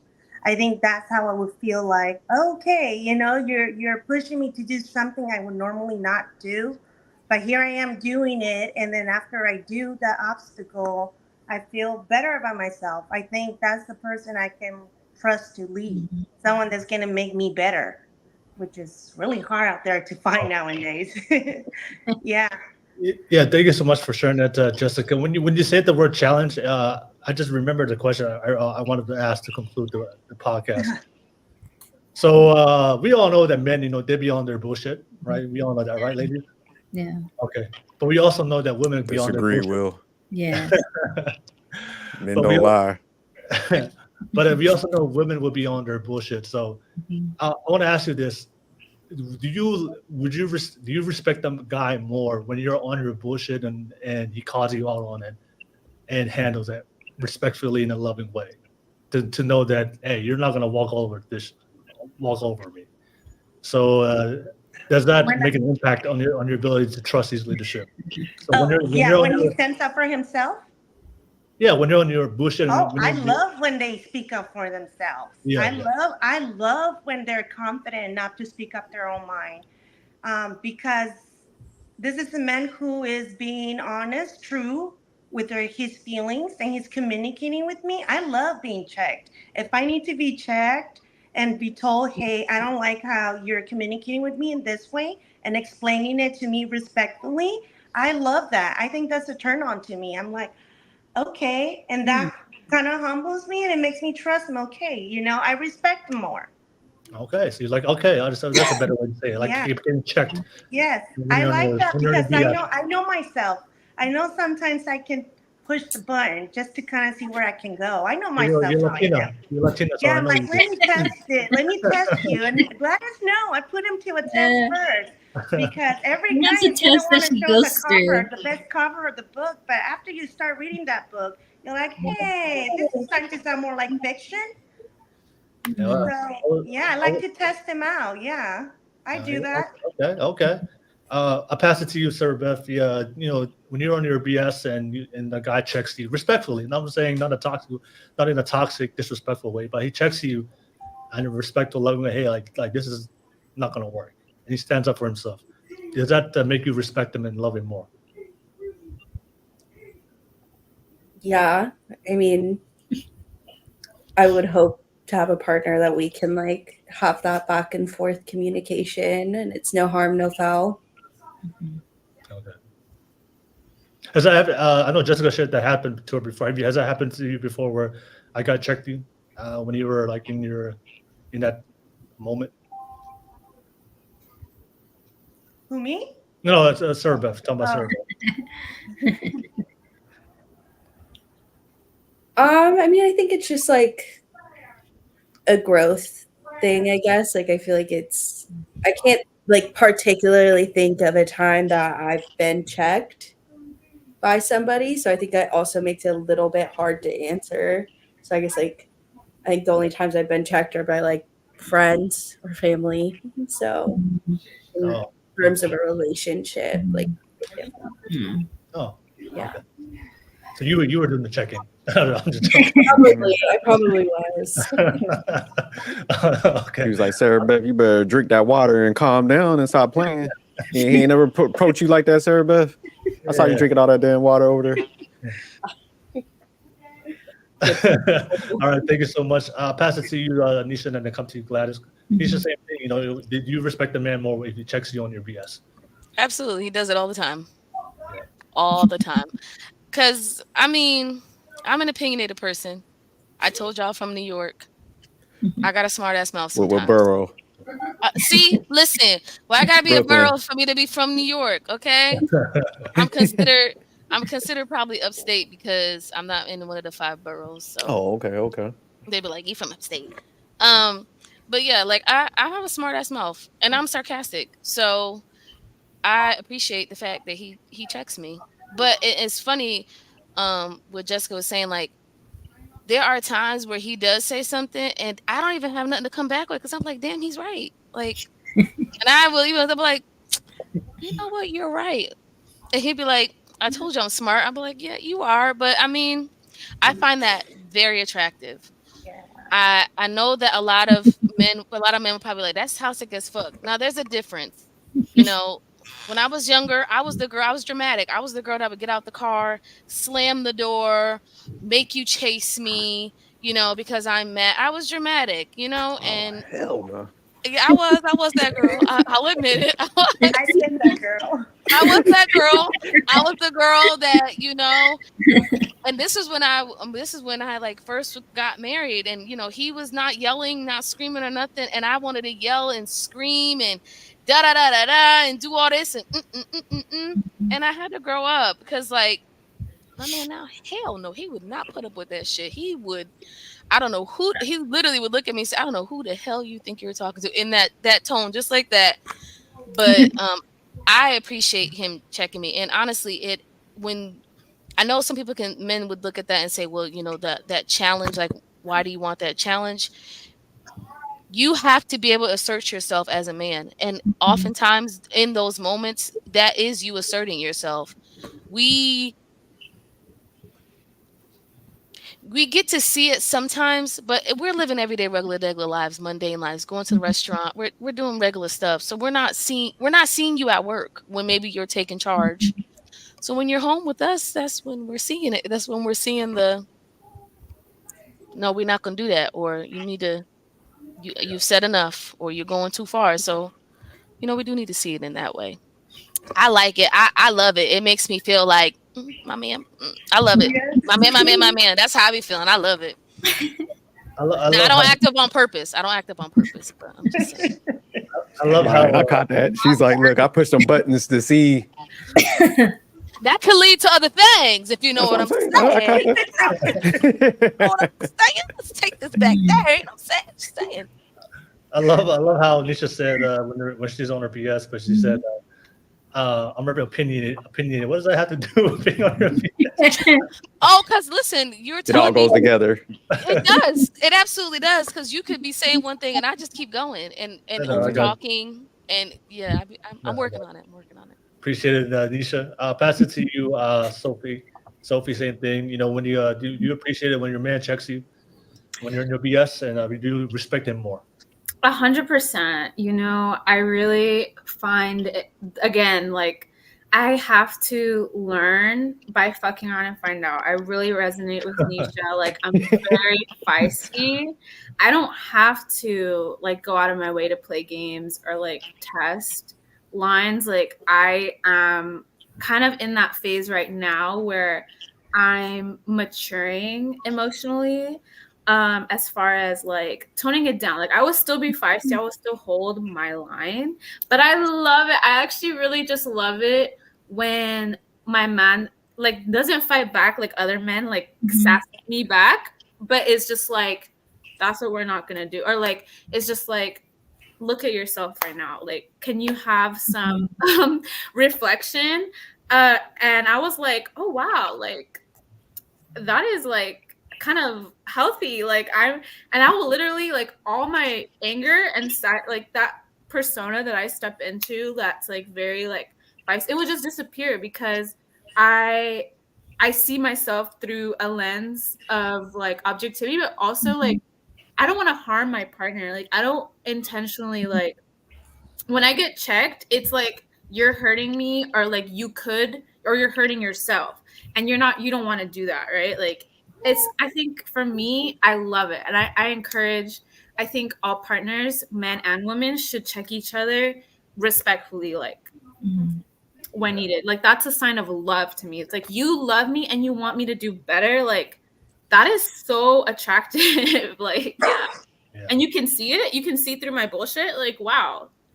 When I'm identifying as my bullshit, like that's like really, to me, that's again, learning. Like I love to learn through love. So. Yeah. No, thank you so much, Sophie.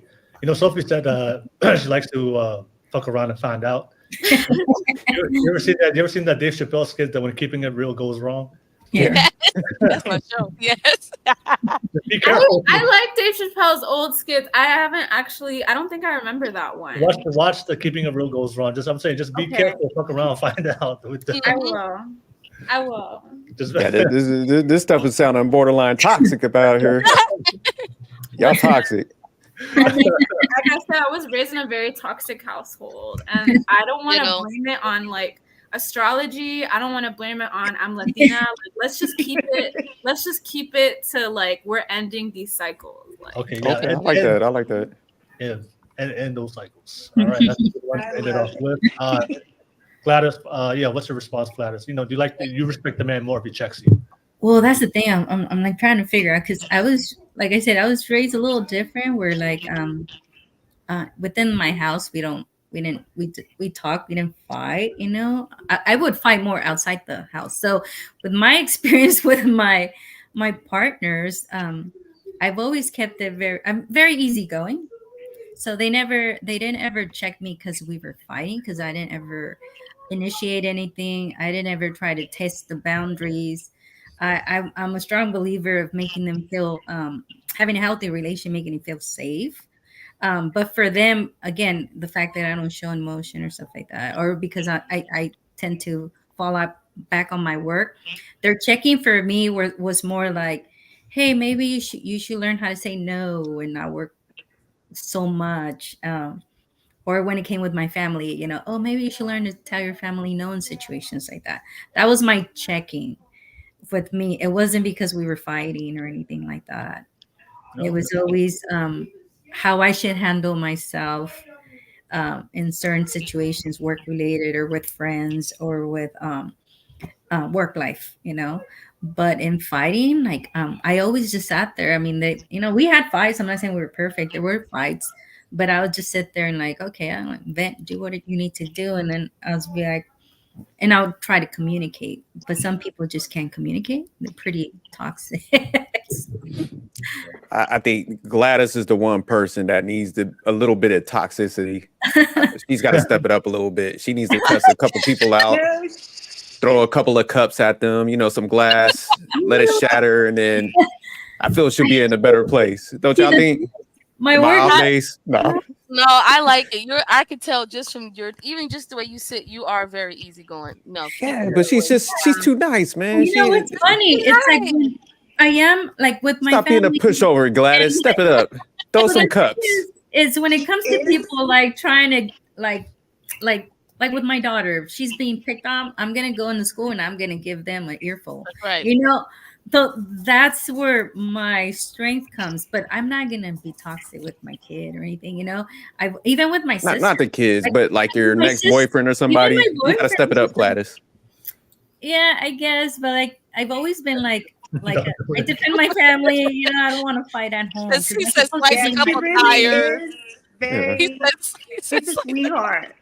I always have to be the one telling her. I want my home to be my peace, Start with the paper cups, Yeah, something, man. I'll buy like a dish set. I'll send it like through Amazon and just break this shit. We got to get you up to speed, Gladys. Are the men okay with being checked? Of course. Absolutely not. Thank you for your honesty. Appreciate it. No. If I'm wrong, definitely. Very quickly, Will. Of course. I have never heard a man say it that quickly. Of course. Yeah, we'll be lying sometimes. He's very stoic in his lives. No, it's I mean, it doesn't make sense that if that's something that a behavior that you expect to be treated, then you would do it the same way. I agree. I'm just playing. It doesn't make sense if you can be checked and then I can't be checked. No, that doesn't make sense. Right. But just making sure.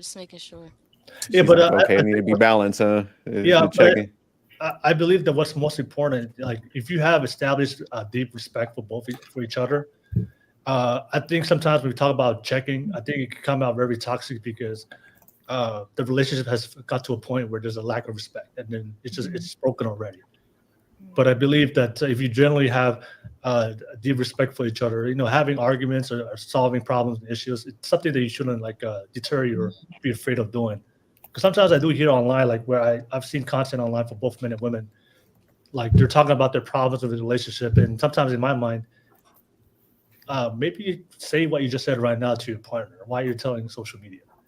But people have got to a point where they're more open talking to strangers than having that same conversation with their intimate partner. And I think, I think that at that point, I think there's probably a lack of respect. But if you have a healthy respect towards each other, then the woman can check the man can check the woman, because you have to be able to do that to maintain something. You can't be one-sided where I'm right, you're wrong.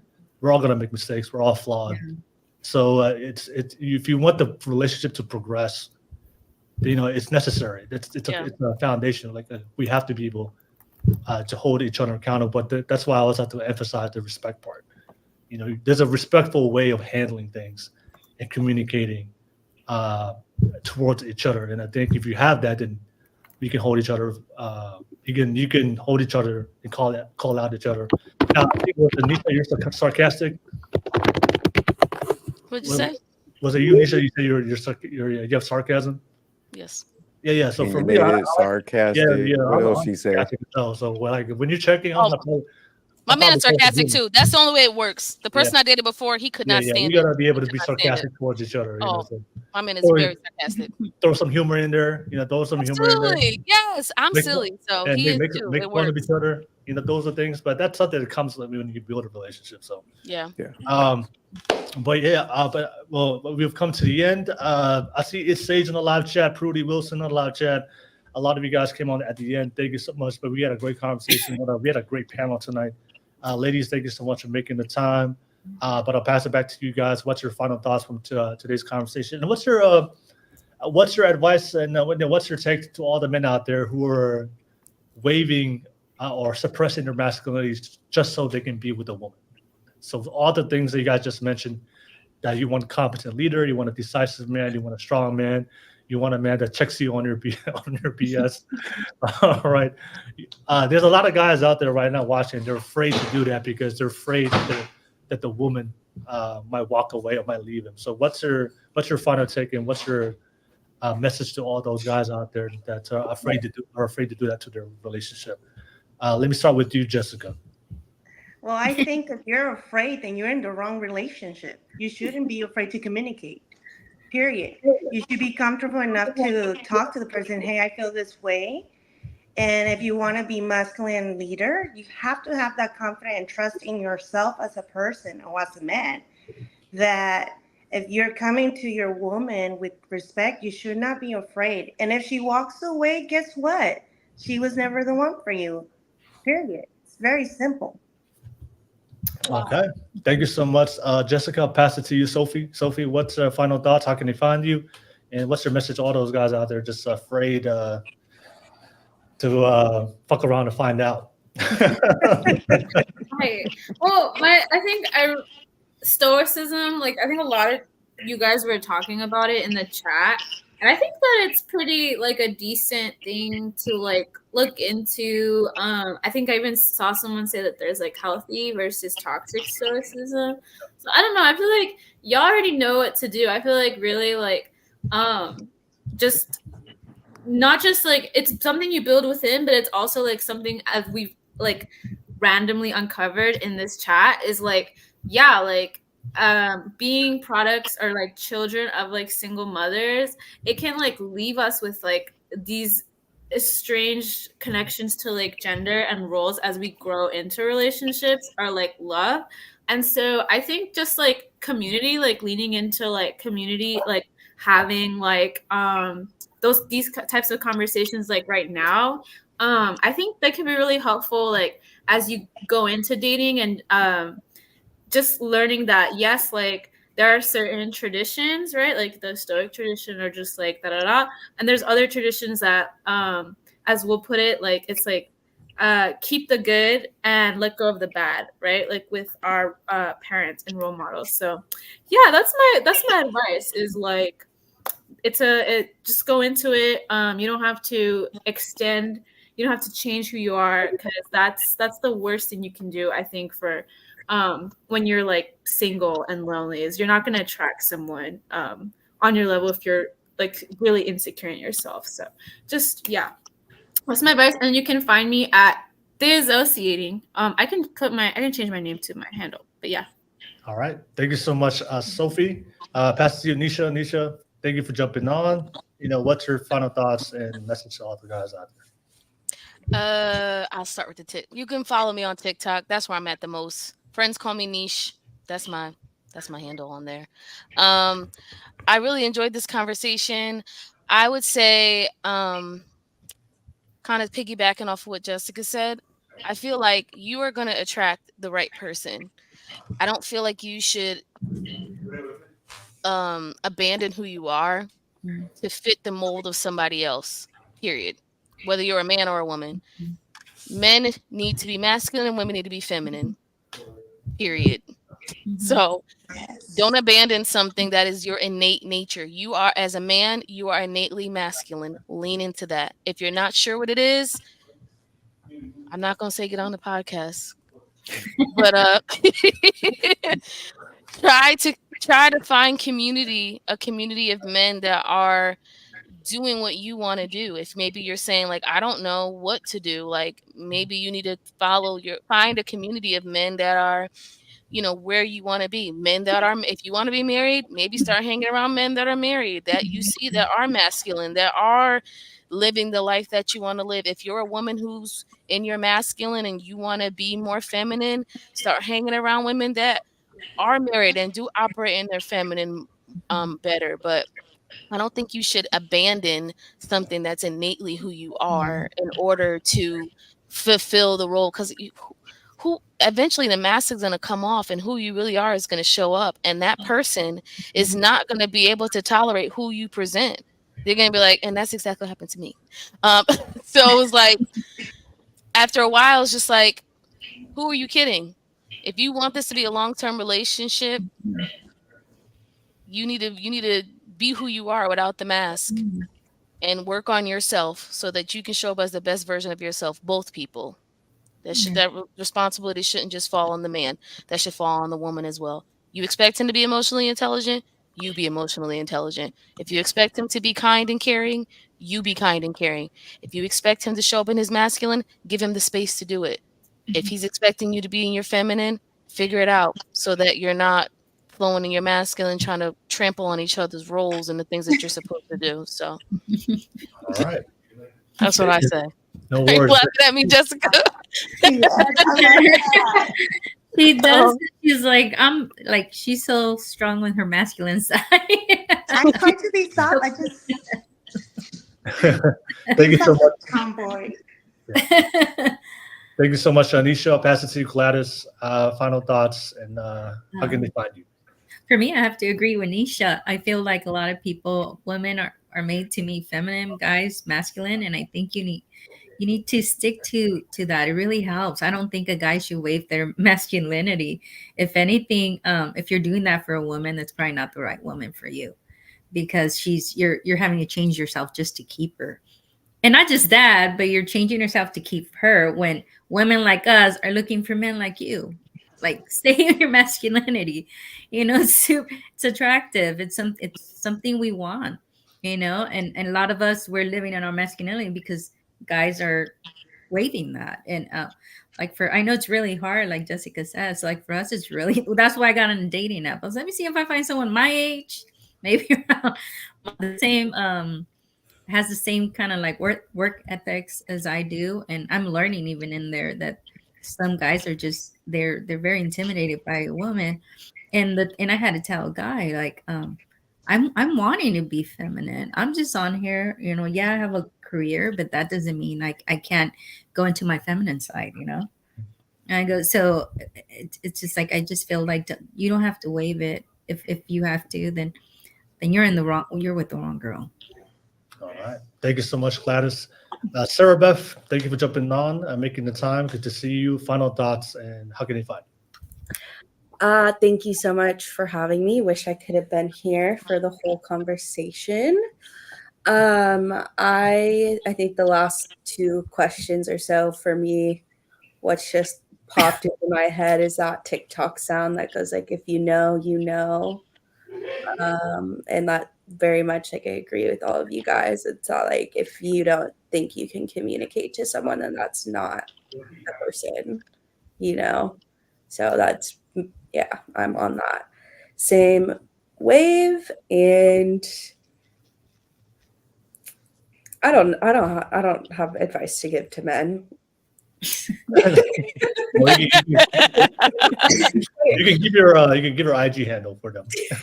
Yeah. My Instagram handle is Synaptic Glories, SYNAPTIC Glories. Okay. All right. Thank you so much, Sarah Beth. I appreciate you for jumping on tonight. And last but not least, the sophisticated jerk. Final thoughts. How can they find you, jerk? All right, first, man, great conversation, Will. I think you found some very intellectual, cool ladies, man. Great discussion. Y'all always welcome back over here to come with us. You can find me on the Man Sophistication channel. You know, I'll be over there talking crazy stuff over there. So if you bored one day, you ain't got nothing to do and you want to waste some time, tune into that. But I'm also over here with Will every Thursday on the Masculine Mindset. So like we said, feel free to pull up. One thing I'll say to the men, check your chick. Apparently it's an aphrodisiac. Put your chick in a place like a real estate agent. You know, this is what the ladies been telling us. So, you know, step it up, get a backbone. You know, do it respectfully though, with a little bit of love, Nisa said. So that's about it, Will. Thanks again for having this conversation. And Gladys, a little bit of toxicity. We need you to turn up a little bit. I'll try to rip some paper plates. All right. Thank you so much, Jerk. And I would just add this one piece for the guys out there. Sometimes when your girl is just on their bullshit, sometimes they're just hungry. Sometimes you ask, are you hungry or you need some sex? You know, sometimes.